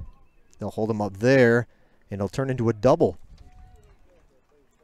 for Skylar Murphy, his second double of the ball game. Both of them have been to left center field. 21 hits. Georgia Southwestern allowed 29 hits to Georgia College earlier this season. So the Mountain Lions are in pursuit of that figure. Still a little bit to go. Pinch hitter coming up for the Bobcats. Bobcats, that was back to my Georgia College. For the Mountain Lions, here you go. Pinch hitter for Young Harris is number 13, Bradley Cleese.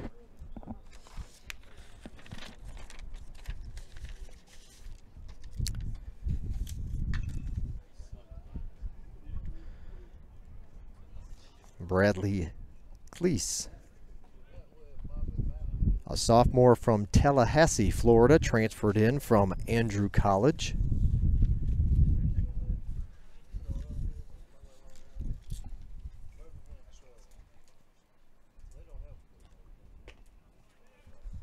In there for a strike to give you an idea. Cleese, a .348 batting average in Peach-Belt Conference play, 23 at-bats total in PBC action. And they're going to call him out on an inside pitch to end the at-bat. He was pinch hitting for in the designated hitter spot for Jackson Jones.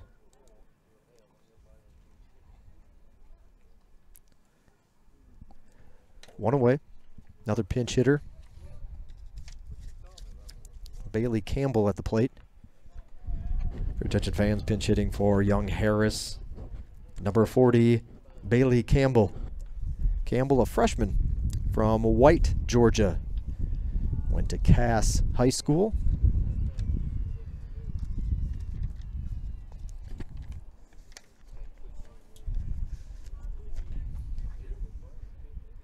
Campbell has 45 at-bats overall this season. He's 8 for 45, a .178 batting average, 1 double, 2 home runs, 7 RBIs, 5 walks, 14 strikeouts for Campbell. 1-1 pitch, or pitch in there for a strike to make the count 1-1. Campbell has 5 at-bats in Peach Belt play. Nope, I'm sorry. There's 2 Campbells on the team. Bailey has 19 at-bats. 263 batting average. 5 for 19 in Peachbelt games.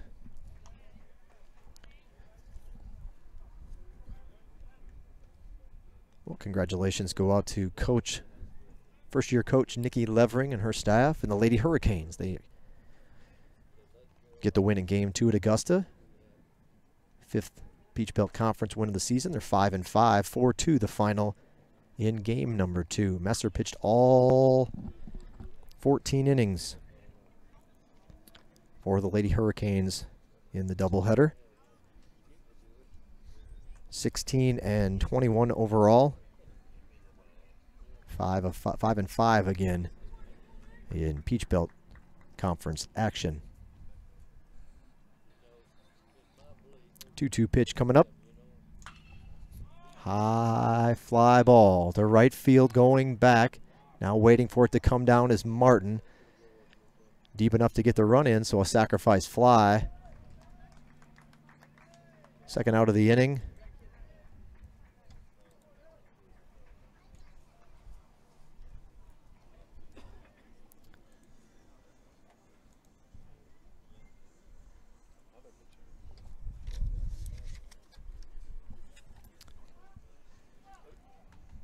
Pinch hitting for Young Harris is number 12, Jared Campbell.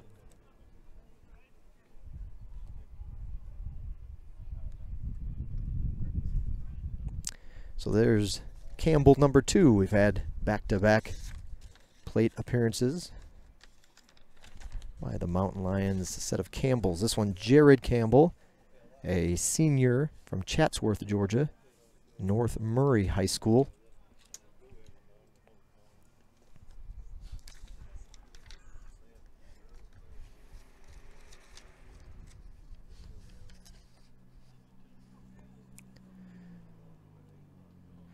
Jared has 7 at-bats this spring overall, 1 for 7.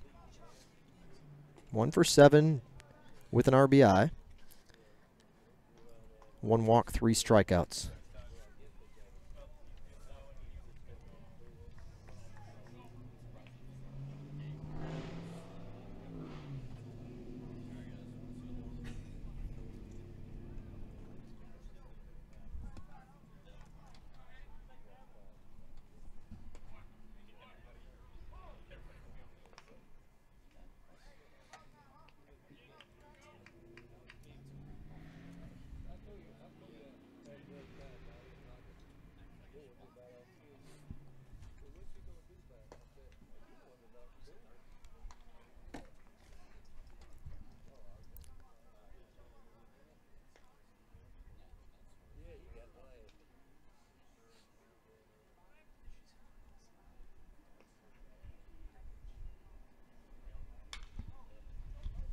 Popped up. This one's in our direction, right here in front of the press tent and in front of your camera angle there. Just 1 row from the top set of seats.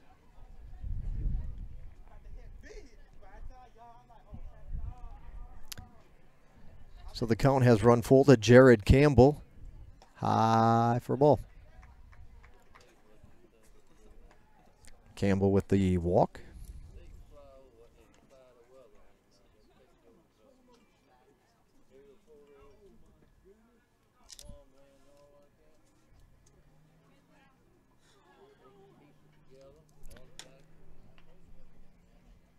So this will be Tristan Smith, the second baseman.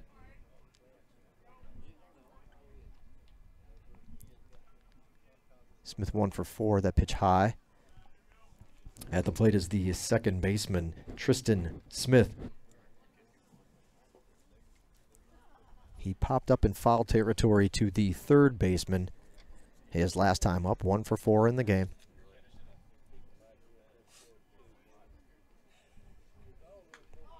This one fouled off straight back at home over the screen.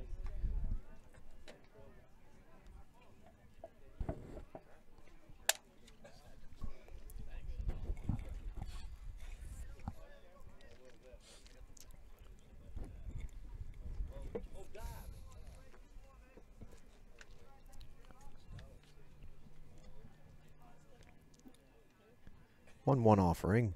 Bounces over home plate, blocked by Dakota Long, 2-1.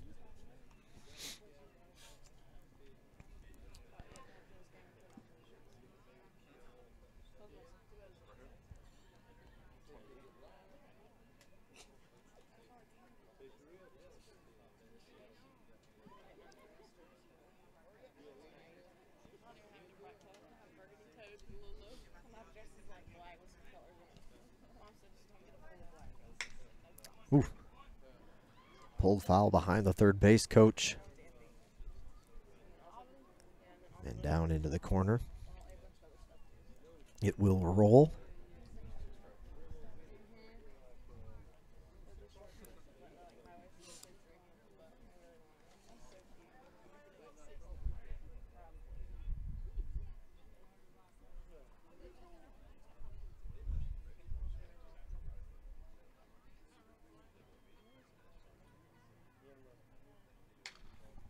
Popped up. Foul territory. The catcher Dakota Long will make the grab. And for Tristan Smith, that's a couple of pop-ups in foul territories. Last 2 times up. This one will end in the 6th inning.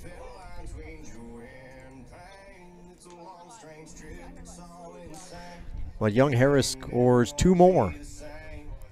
16 runs, 21 hits, no errors. Georgia Southwestern, no runs, a hit, 4 errors in the ball game. We'll be back bottom of the 6th inning coming up from Hurricane Stadium.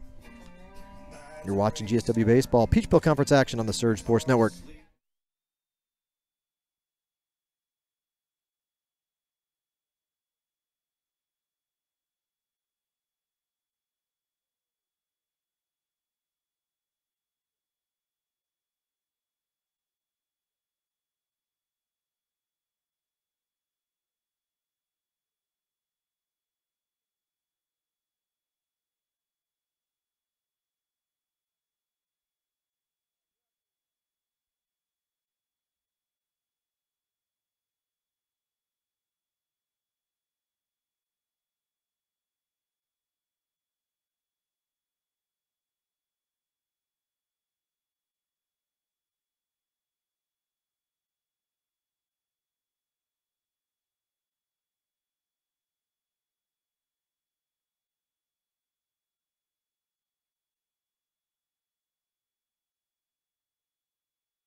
First pitch swinging for the catcher Dakota Long, and he ropes one to right field that hits off the wall. A good poke from Dakota Long and a stand-up double for the senior catcher to open up the 6th inning.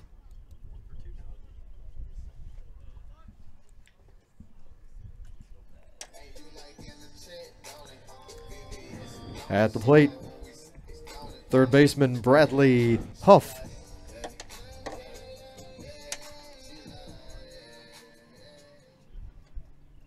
Bradley Huff over 1 in the game.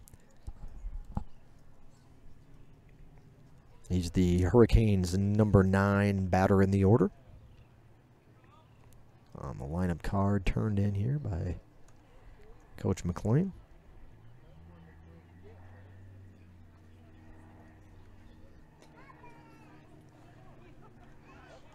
Huff grounded out to the third baseman. His first time up. Ending the 3rd inning.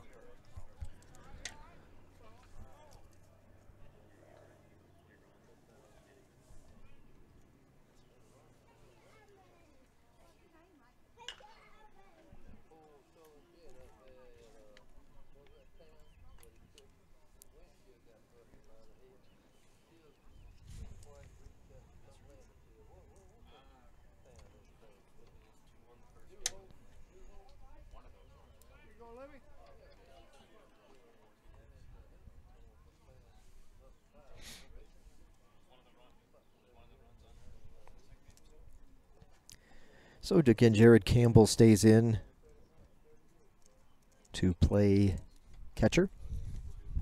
Defensively for the Mountain Lions this half inning, Jared Campbell stay in to play. Jared is the catcher, and Bailey Campbell, number 40, is over at first base.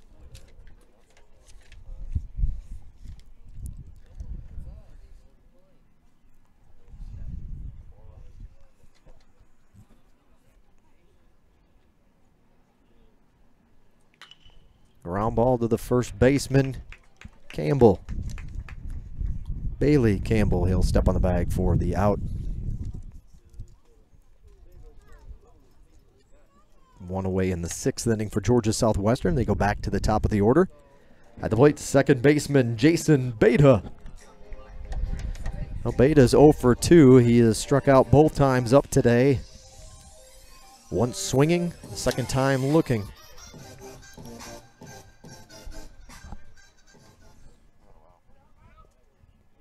His last at-bat came back in the 4th inning. First pitch fouled off.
One-two pitch to Beta upstairs.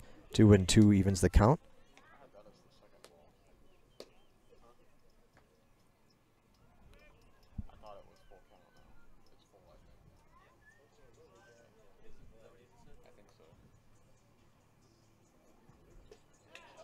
And Beta will go down swinging.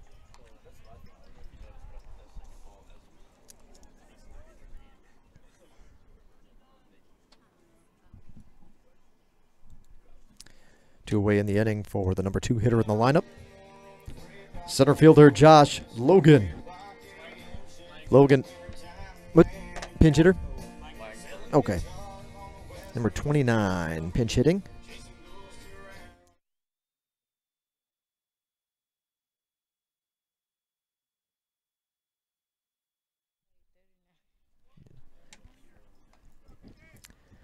Pinch hitter for the Hurricanes is number 29, Austin Langford.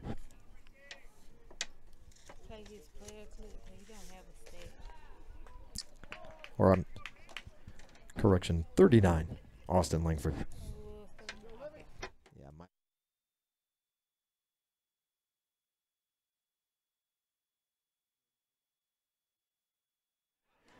so in a pinch. Ooh, Langford can't quite drop it in. It's been that kind of day, and a great defensive play for young Harris as the second baseman Smith reaching up and robbing the freshman Austin Langford of a base hit to end the inning. So Langford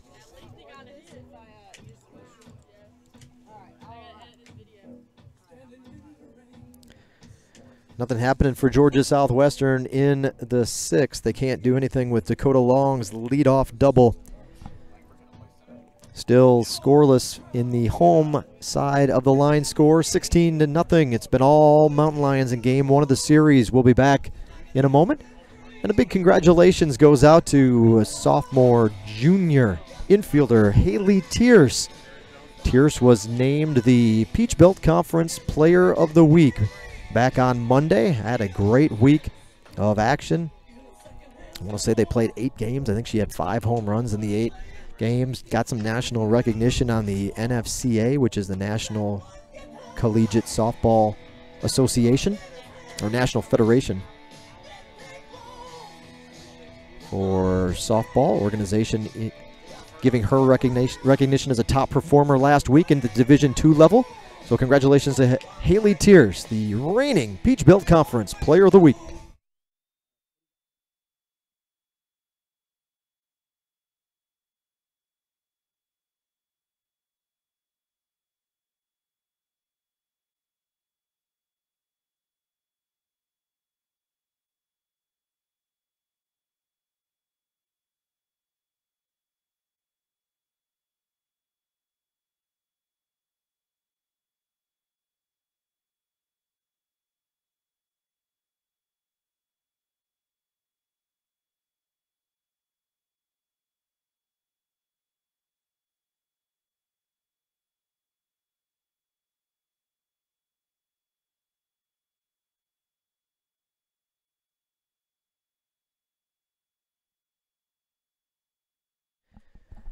So young Harris will bring a new batter up, get his first at-bat of the game, a pinch hitter for the Mountain Lions, and it's number 17, Xavier Lushington, the junior, 6'5", junior from Atlanta, Georgia, transferred in from Central Alabama Community College. Defensively, Georgia Southwestern makes a few changes as well. At first base is number 28, a freshman from Forsyth, Georgia, Colton Perkins. And staying in to play center field is number 39, Austin Langford, a 5'10" freshman from Warner Robins. Big cut, swing and a miss by Lushington.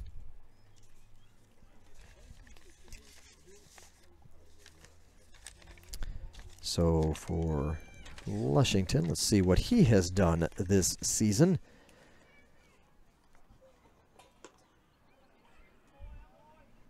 '24th game of the year he's played in. He has 18 starts.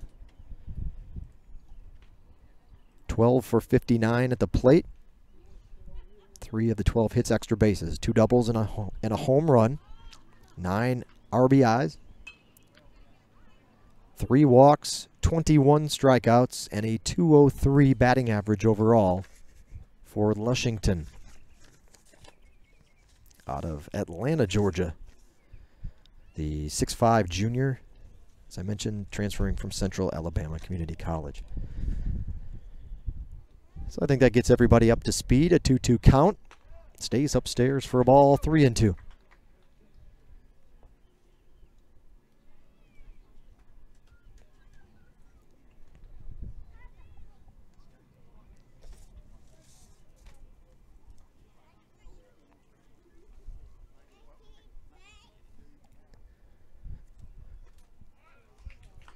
And a strikeout swinging. So Hayden Martin gets a strikeout, his 3rd strikeout of the ball game.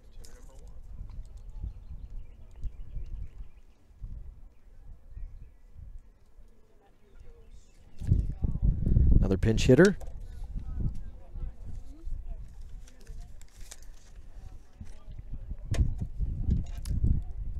Levi Whitmire will announce him for the crowd here if we can on this pitch.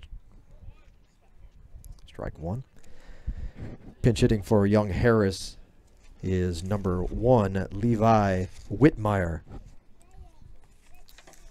Whitmire, 5'9", sophomore from Dawsonville, Georgia, transferred from Erskine College, who the Hurricanes just happened to play last weekend, as a matter of fact, in their non-conference weekend set.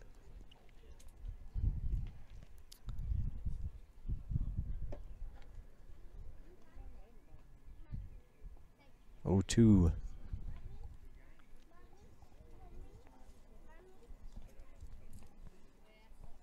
And it looks like there'll be another pinch hitter on deck. So actually with 1 out, he will definitely come up.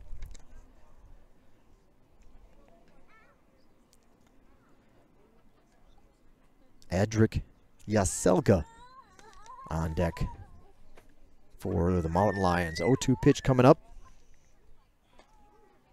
And he'll get them back-to-back strikeouts. This one looking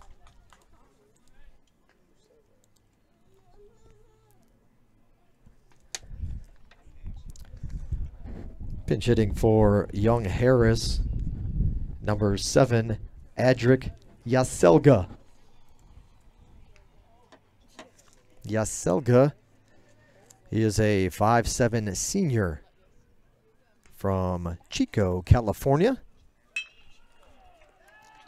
Wastes little time getting a base hit through the left side, and a base hit for Yaselga.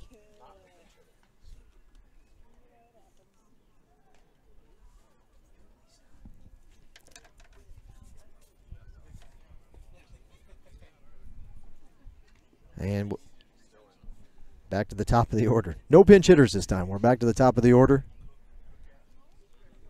Logan Worley, we'll announce him for the crowd in a moment.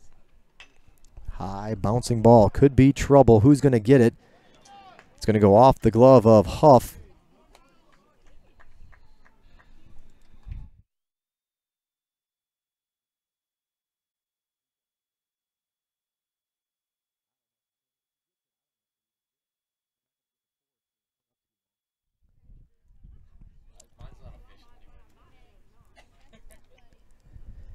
So Huff goes off of his glove. It would have been a challenging play to get Logan Worley at first, and we'll give him an infield single on that one. Off the glove of Huff. He had a chance to at least field it, but even if he had, there wasn't going to, I don't think they would have got the runner at second, and the play at first maybe also not in time. So infield single to third. 23rd hit of the game. Pinch hitter for Young Harris. Royce Woolfolk. Pinch hitting for Young Harris. He is number 14, Royce Woolfolk. Senior from Richmond, Virginia, Southeastern Community College.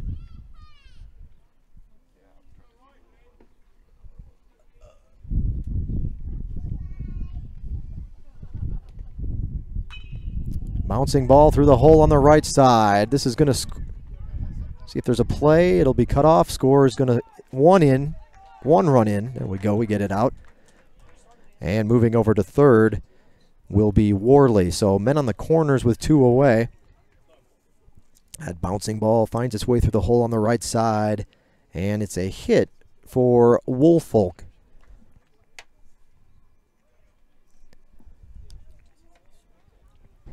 At the plate, Bradley Cleese, the designated hitter.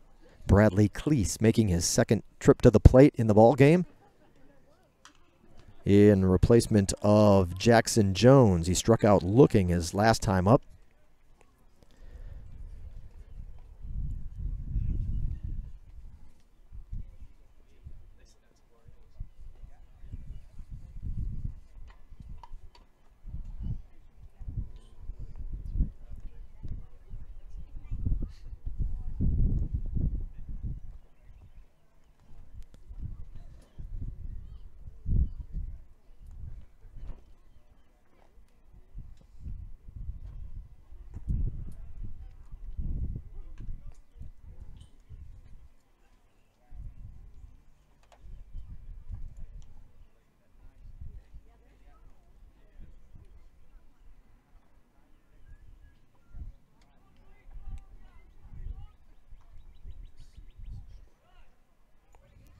Couple of pitches that Dakota's had to fight off.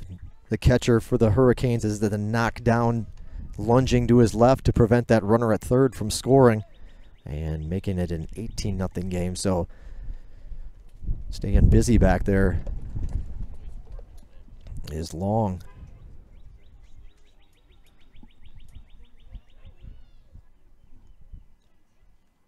Big swing and a miss, 2-1.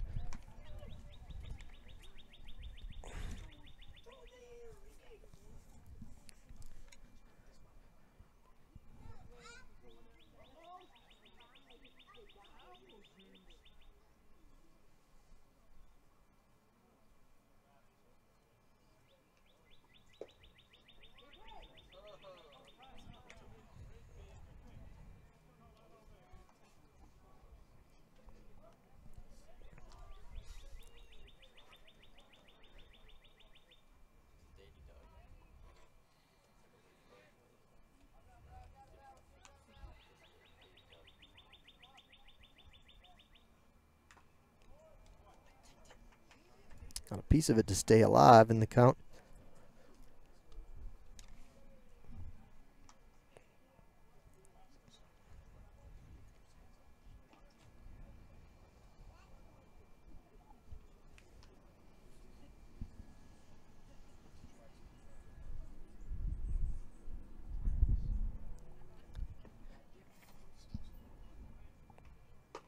Inside for a ball, bases are loaded. Or ball, a walk rather, to load the bases.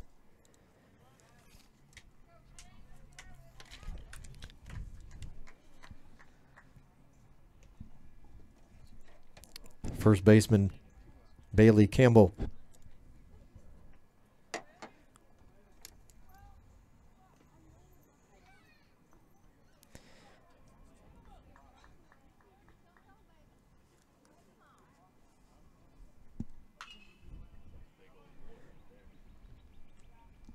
Foul territory, moving to his left, and is going to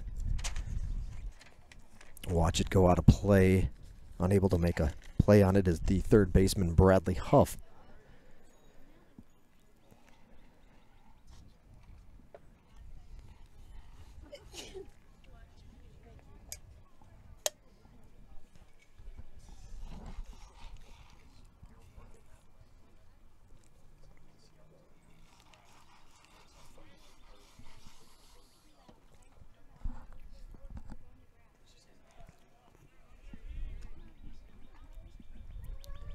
Next Saturday will be Senior Day here for the Georgia Southwestern baseball program.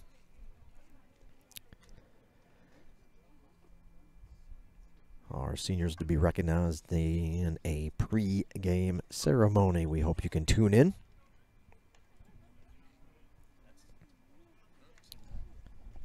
Next Saturday, a week from Saturday against Columbus State.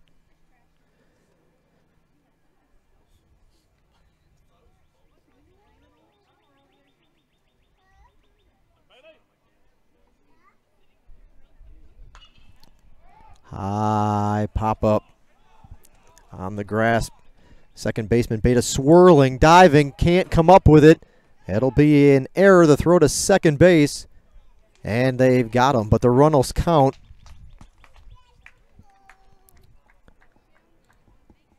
Actually, they get two in on that? Two runners score as that one hung in the air forever. An error by Beta, but they'll throw the batter out. Campbell trying to stretch it into a two-base at bat. While they were waiting for it to come down, however, a couple of runners score, and it's 19-0 in favor of Young Harris.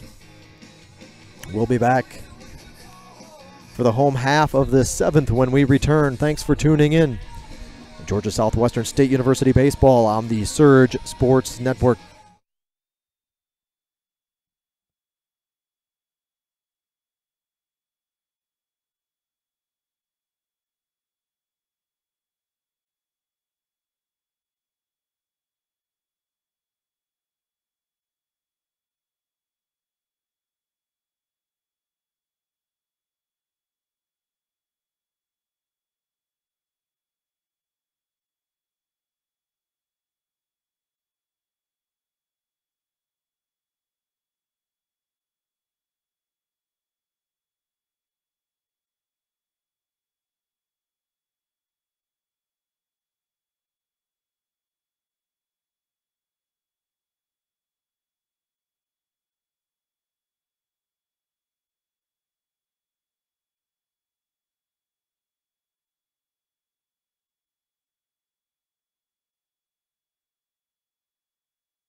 freshman Colton Perkins from Forsyth, Georgia, to lead off the home half of the 7th inning. Perkins, the freshman from Forsyth, Georgia,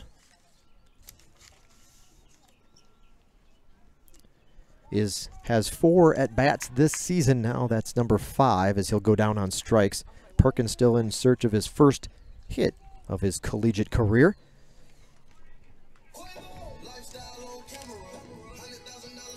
That's strikeout number 9 for Livingston. At the plate is the designated hitter, Andy Moore. So, Andy Moore is 0 for 2. He has struck out both times. The last time he was up, he struck out swinging, and that was in the 5th inning.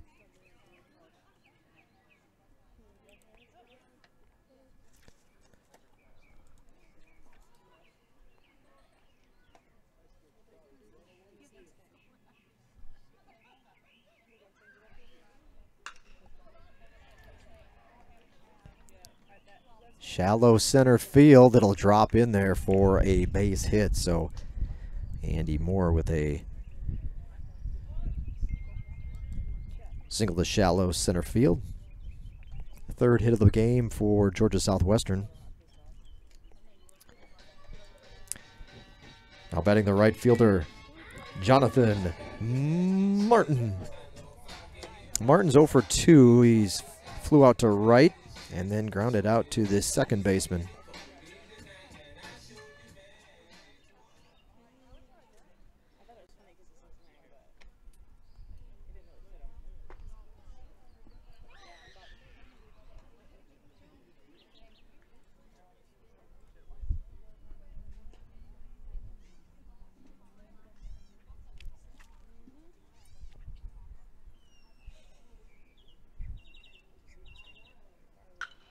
Waits on the off-speed pitch, fly ball to center field, and drifting to his right to make the grab. Not sure who Woolfolk out in center now. I'm not.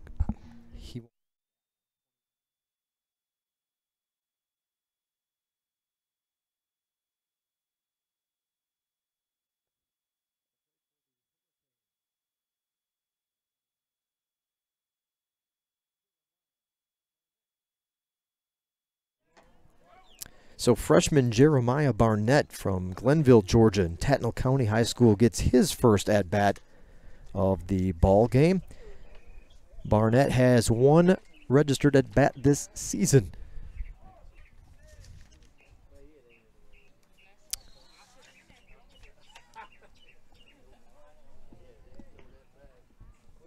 So we'll see what he can do here against Livingston with 2 away in the 7th inning.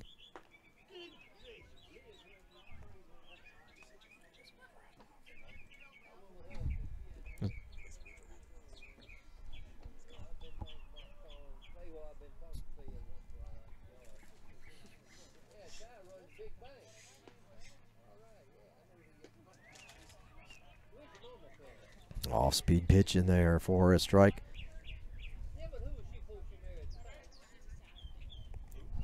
One and 2, the count. Barnett. Both teams emptying their bench as they go along here with the game well in hand for the visitors. I've seen plenty of substitutions in this one.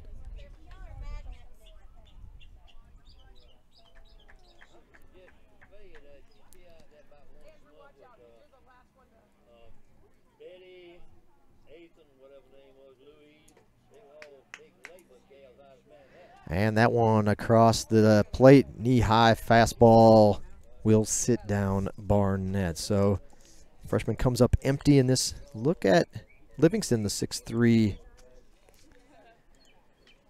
left-handed batter, Jeremiah Barnett. That'll do it for the Hurricanes in the 7th.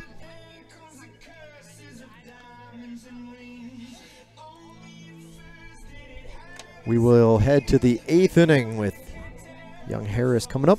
thanks for tuning in. Game 1 of our afternoon doubleheader Peach Belt Conference action here from Hurricane Stadium on the Surge Sports Network. Don't forget our next broadcast following tomorrow's conclusion to this series will actually be our tennis team. I mentioned that earlier, but you can tune in Easter Sunday at 11 a.m. if you'd like and catch our men's team in action, starting with the #1 doubles team. Stephen Blythe and Alex Canovas getting in action against Francis Marion. That's on Sunday here on the Surge Sports Network.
Jared Campbell, the leadoff batter for Young Harris in the 8th. Sends a fly ball into center field, and Langford will have it for the out.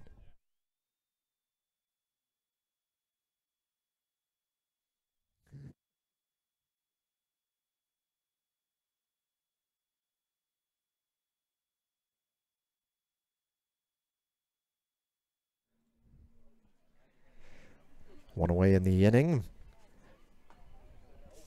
Hurricanes also made a pitching change at the break. The news pitcher for Georgia Southwestern is number 16, A.J. Hayes.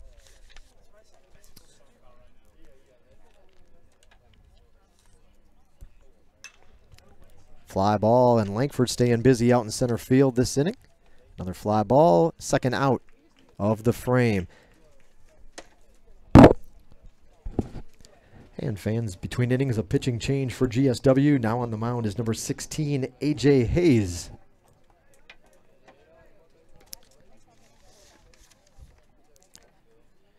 At the plate, number 17, Xavier Lushington.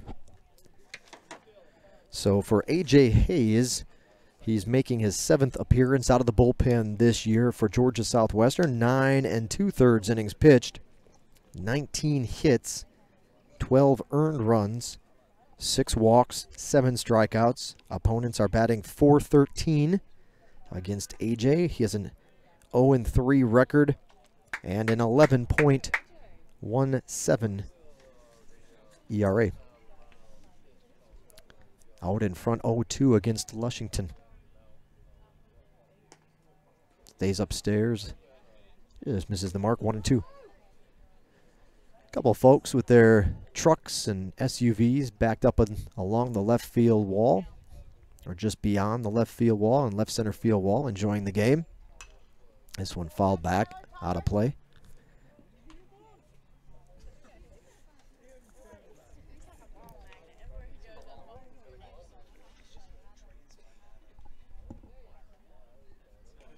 You can see them actually, yep, in your screen. And hanging with us through this one. Looking forward to game number 2, I'm sure. Line drive into right field. That'll one hop to Martin for a base hit. Hit number 25 in the game for Young Harris. Comes with 2 outs in the 8th.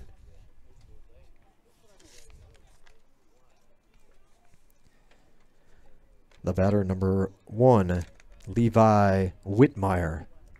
Whitmire 0 for 1. He struck out his first at bat.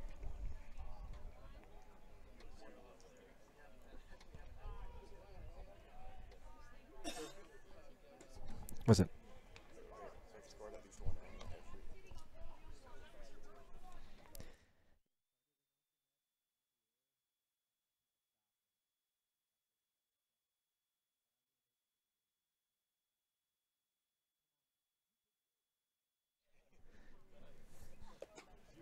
Off-speed pitch.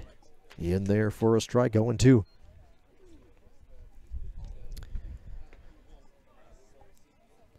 Lots of youngsters following the young Harris caravan. A nice picture of them blowing some bubbles beyond the Mountain Lions dugout as they've set up camp down there. Kids are playing. A couple of GSW youngsters as well, running around the open space here.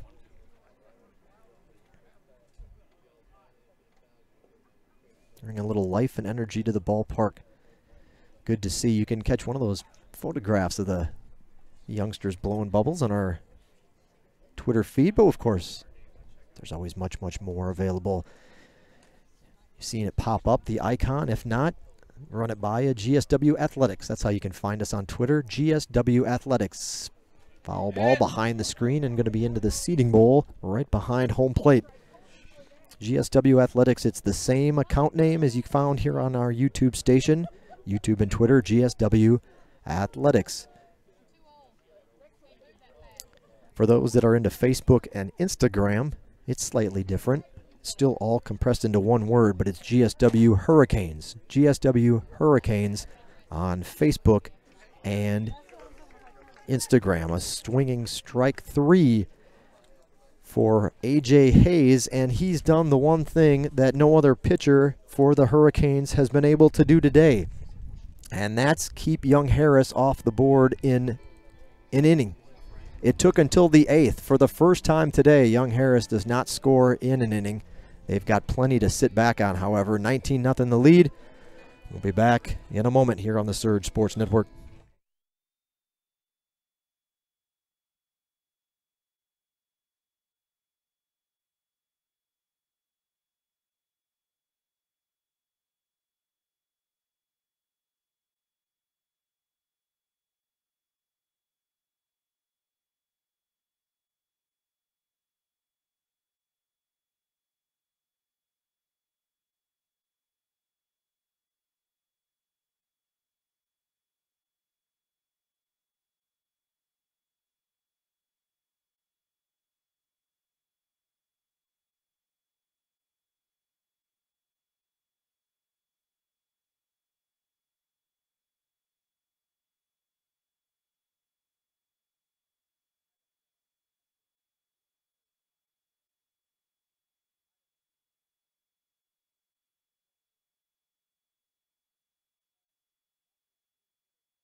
Well, the afternoon is complete, the weekend complete for Michael Livingston. Last 2 innings will be covered by the bullpen, the first of which coming from the arm of the right-hander Zach Hopkins, a senior from Nashville, Tennessee. First batter he faces is a pinch hitter for the Hurricanes, Devin Shea. The throw high off the bag and in there safely, but a throwing error on the shortstop will allow Shea to get to first base. Hopkins, Nashville, Tennessee native, the senior, transferred in from, I'll probably butcher this, but Motlow State Community College. Hopefully we got that right.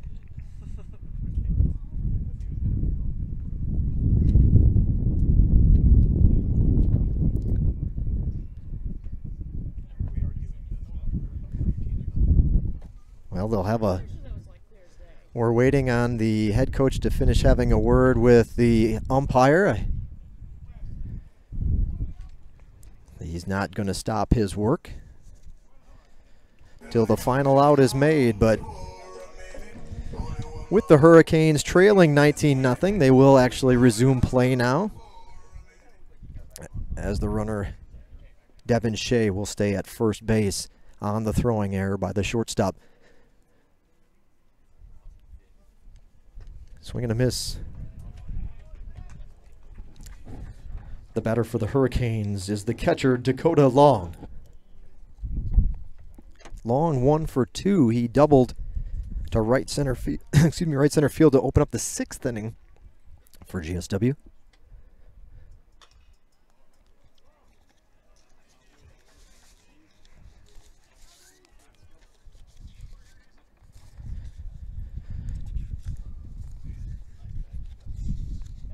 So the pitcher, Zach Hopkins,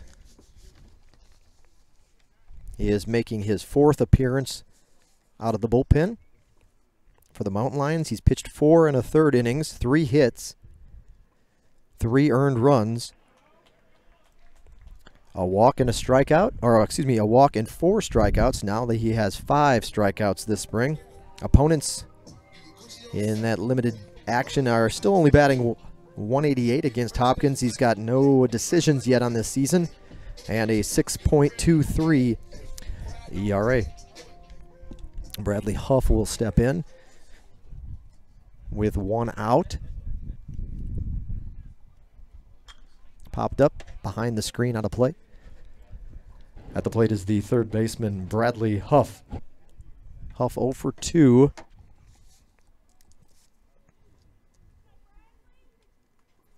He grounded out to the first baseman rather. Grounded out to the first baseman in the 6th inning.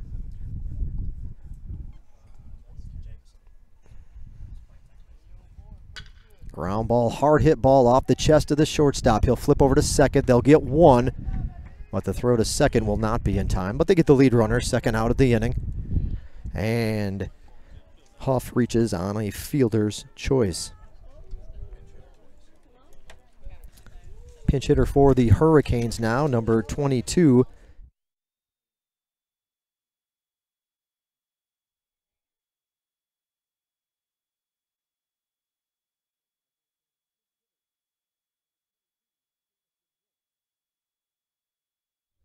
So the freshman Jamison Wilkes will pinch hit here in the 8th inning for the Hurricanes. First pitch swingings. Swing and a miss for Wilkes, the freshman from Paulding County, Georgia. North Paulding High School is called on to come in and take a few swings here in the 8th inning. For Wilkes, he has 12 at-bats this season, 1 hit. It was a double. He hasn't walked yet and has 4 strikeouts. That equals a .083 batting average. 1-1 offering. Buckled the knees a little bit on the breaking ball to go up in front, 1-2 in the count for the pitcher Hopkins.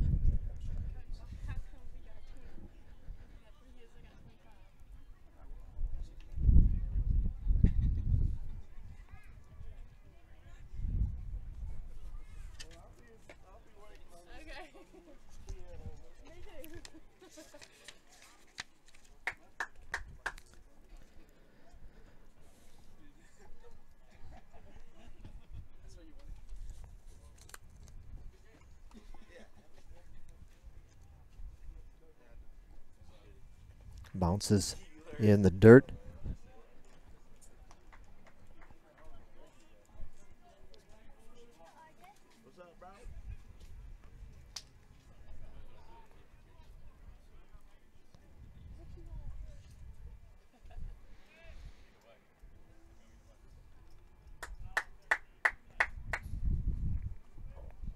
Runner goes, ground ball to the second baseman. He'll have it, had it, throw to first, not in time. Second error of the inning.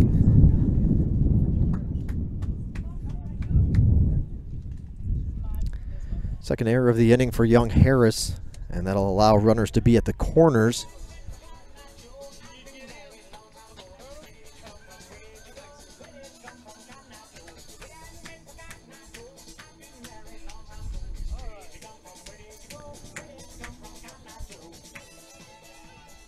The batter, number 39, Austin Langford.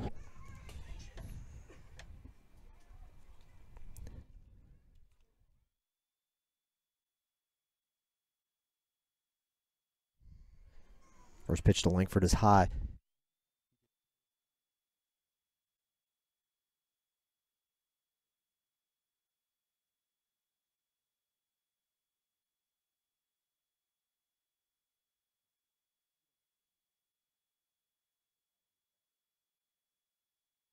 Yep.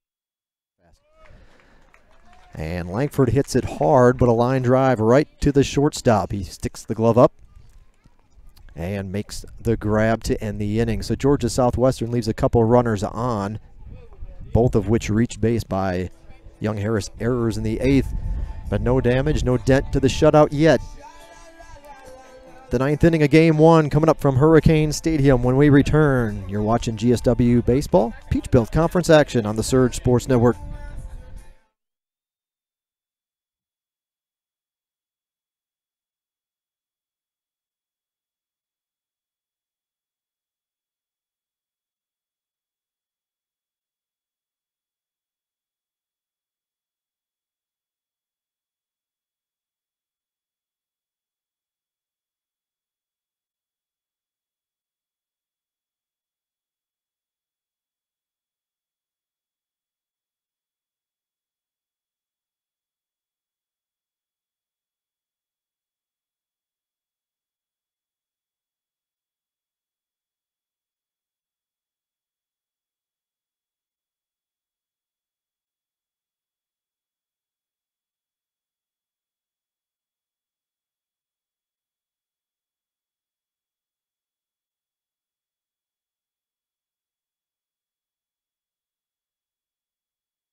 New pitcher for the Hurricanes is going to be number 9, Sage Holderfield, making his 5th appearance in Peachbelt Conference play.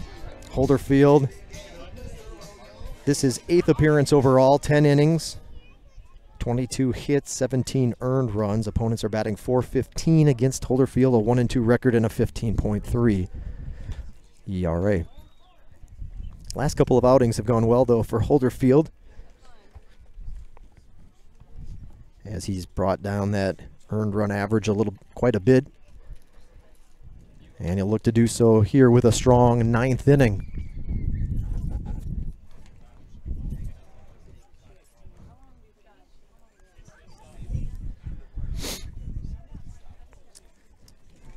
The batter to lead off the inning for young Harris. Leading off the 9th inning, Adric Yaselga. So Yaselga got a hit his last time up, his only other time up in the ball game.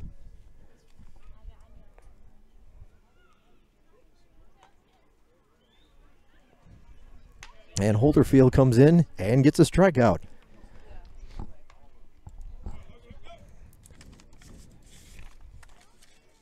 Back to the top of the order. Second baseman, left fielder, Logan Worley. Well, Logan Worley, 5 for 6 in the ball game. Worley has popped this one up behind us, foul. 5 for 6 with 4 RBIs. 4 of the 5 hits for Worley have been singles. And he's also got a 2-run home run in the mix. This is a strike. Well, depending on how things go around the conference, you definitely got to think that starting pitcher Michael Livingston in the running and worthy at least of a nomination for the Peach Belt Conference Pitcher of the Week. And that'll be an infield single. How about that? Worley 6 for 7 in this one. And depending on how his week has gone, I'm sure he'll be nominated for Player of the Week. We'll see how the rest of the weekend plays out for the left fielder. But he's off to a great start in this Peach Belt Conference Series. Royce Woolfolk, the batter. Big cut, swing and a miss. 26 hits for Young Harris.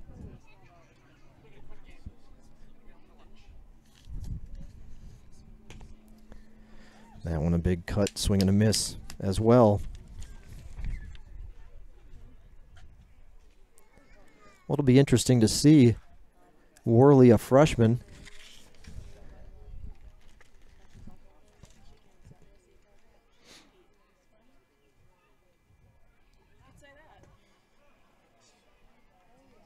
go for freshman of the week. But he's definitely got the player numbers so far for that weekly award. Again, just game 1 of the weekend set. The good thing is this will clear the scoreboard, and Georgia Southwestern can still come out of this day feeling good about itself if they could get a win in game 2. Hard hit ball to left field. Ball is off the bottom of the wall. A double for Woolfolk. There we go. An RBI double for Royce Woolfolk. 27th hit of the ball game, the Hurricanes.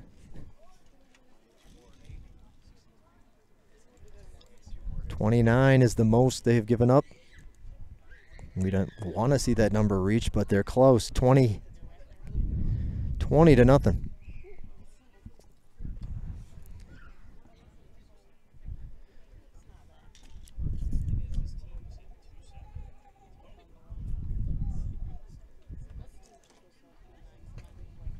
Swing and a miss. The batter is Bradley Cleese.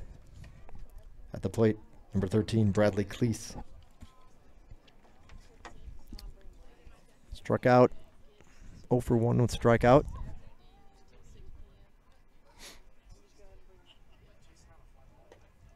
That one in there for a strike, 0-2.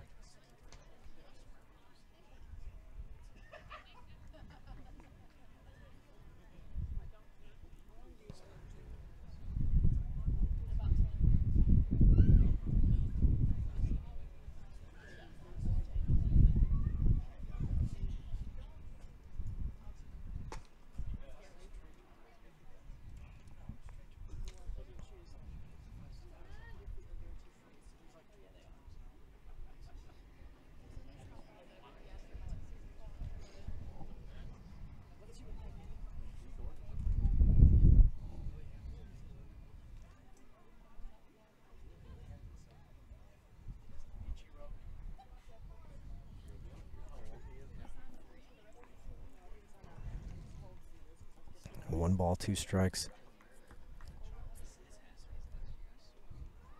So we'll go off the air at the conclusion of today's opener. And I believe you can just keep your browser window open. And when we go live for game 2, it should pop up right where we left off, filed off. However, for peace of mind, you could always subscribe to our channel. Click that red button. And again, remember that a live stats link for game 2 is different than the live stats link for game 1. You can find that link in the description of today's video broadcast. But subscribe to our YouTube channel. That way, if you so choose, you can receive alerts of when we go live. And you won't have to plan your schedule accordingly to remember. It'll be right there to remind you. So just go ahead and subscribe today. Man, with that breeze, it's blowing out now. It has gotten a little bit chilly. It's supposed to be in the low 70s today. It does not feel like that right now as the wind's cutting through. And they'll get them looking second out of the inning. Coming to the plate is number 40, Bailey Campbell.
Two outs in the inning.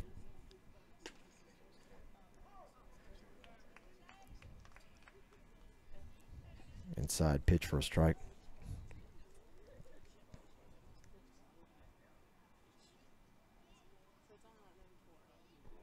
All right, Michael, I'll give it to you. We haven't had a whole lot more to talk about.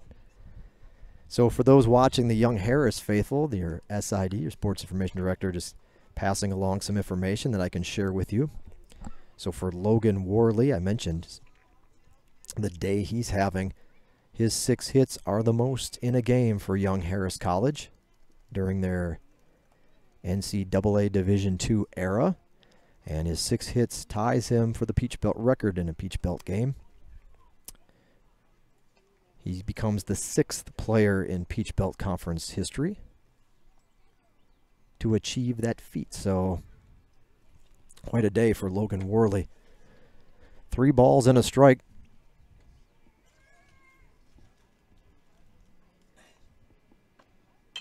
This is a bouncing ball. Jared Jones will have it. Oh, actually, that's right. Jones no longer in there. It was Colton Perkins who made the grab, bending over to get that one in the air to touch the bag and end the inning. Well, we go to the bottom of the 9th. See what the Hurricanes can do. They'll stick with Hopkins to pitch the 9th. Game 1 of our afternoon Peach Belt Conference doubleheader. Thanks for tuning in on the Surge Sports Network. We'll be back in just a moment.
Colton Perkins, the first batter of the 9th inning for Georgia Southwestern.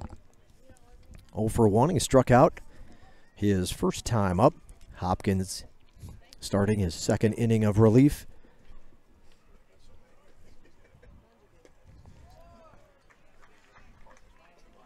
Swinging him. 1-1.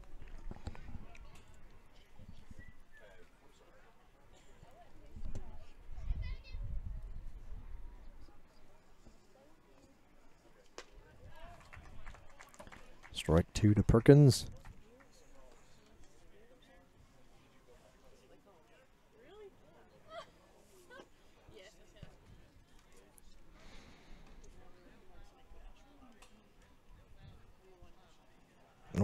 Northwest winds 9 miles an hour. Still to say it's at 70 degrees out. The throw down to first base will get Perkins for the first out of the inning. The Hurricanes bringing up a pinch hitter. And it'll be the freshman, Tyler Summerall.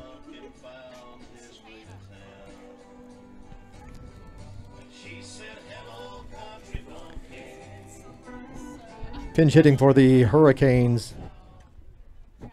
Number 3, Tyler Summerall. So for Summerall, he has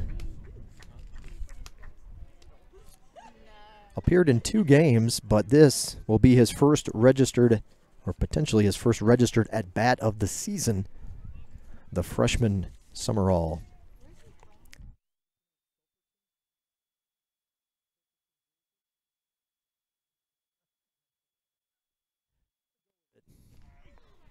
Soperton, Georgia, native Tyler Summerall. 2-0 pitch popped up behind home plate. Foul and out of play. The count 2-1.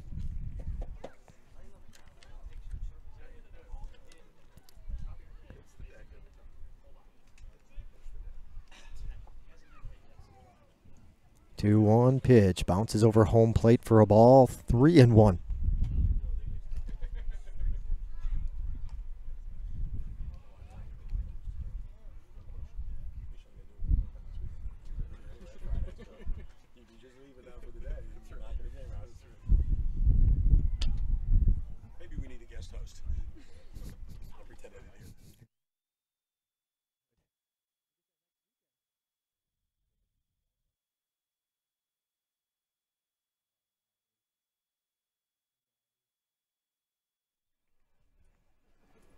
Name your price,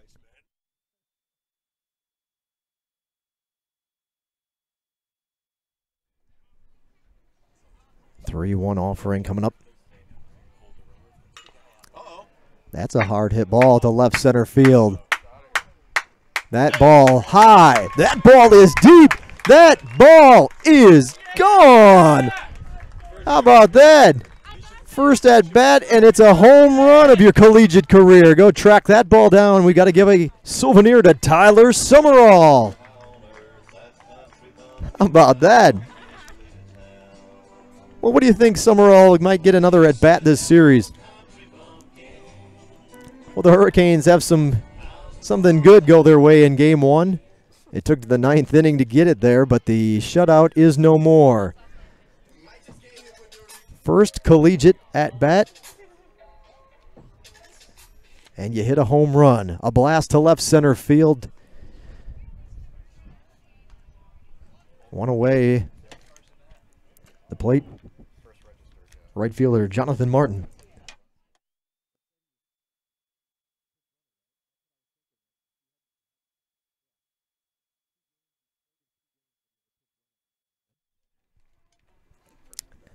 So that's his first at bat. He is in 2 games, but a pinch runner with Summerall.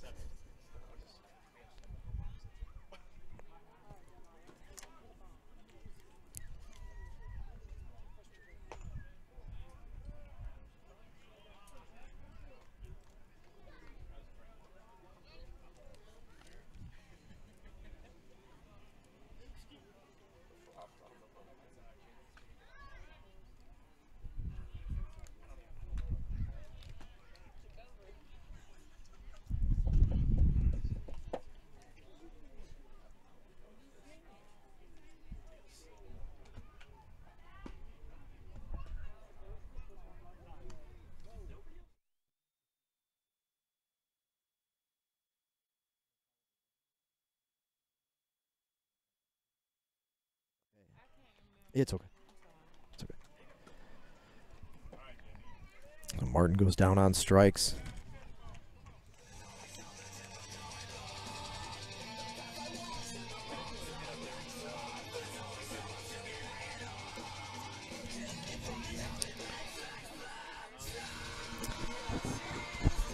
The batter, number 29, Jeremiah Barnett. High bouncing ball behind. Ooh, takes a weird kick. It would have been hard to make a play on it anyway, but Barnett will get himself a base hit. Infield single for Barnett. So for Barnett, that's his first collegiate hit. Georgia Southwestern 5 hits in the game, but Barnett gets his first taste of college action. First collegiate hit for him. Congratulations to Jeremiah Barnett with the base hit.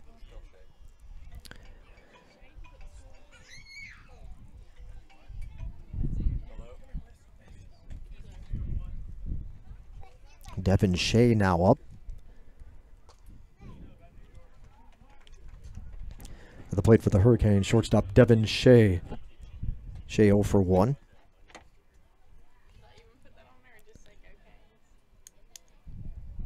So a couple of firsts in the collegiate career of a couple of the GSW batters here in the 9th inning. In a game that has been dominated by the visiting team, the Mountain Lions from Young Harris College.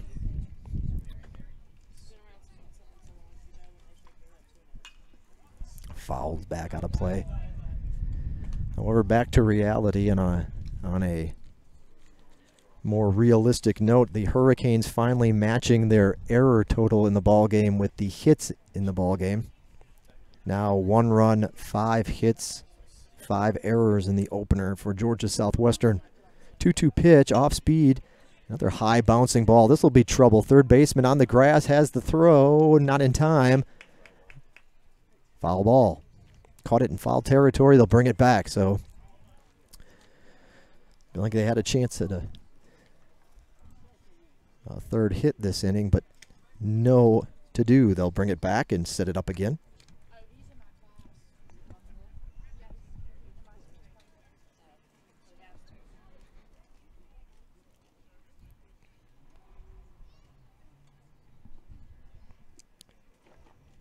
Two pitch. Fouled back out of play.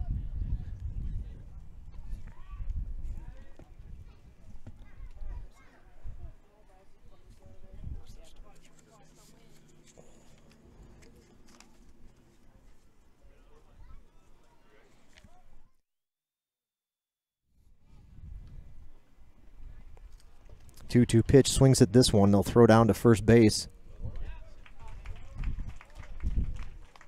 On the strikeout, and that'll do it for this one. Well, game 1 goes the way of the visitors from Young Harris. The final score of 20-1. We're going to announce it over the crowd real quick before we come back to wrap it up real quickly here from Hurricane Stadium. That'll do it for game number 1, ladies and gentlemen. We still got the nightcap of our doubleheader coming up in about 20 or 25 minutes from now. Make sure you come on back and settle in for the action here, game 2 of our doubleheader and our weekend series between the Mountain Lions from Young Harris College and your Georgia Southwestern State University Hurricanes. Don't forget, we have those game programs at the ticket table. You can grab one if you didn't. A little between game light reading available. Those programs are free. Rosters and a little bit of information on both schools again at the ticket table.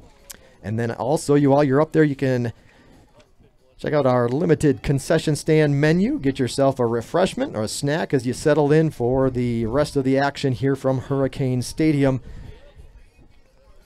And again, that one last mention about the live stats. The live stats link for game 2 is different than game number 1. So if you have friends or family following along, they'll have to click back out and come back in, click on the appropriate link for the live stats for game 2 of today's broadcast schedule.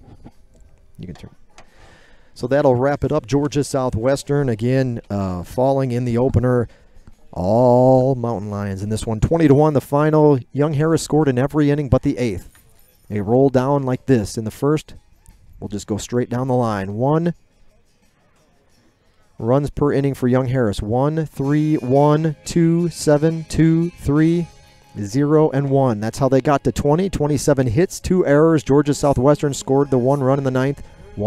5 hits, 5 errors.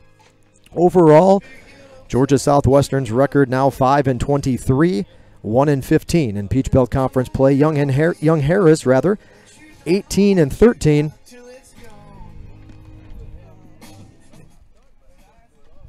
Young Harris is 18-13 overall, 11-8.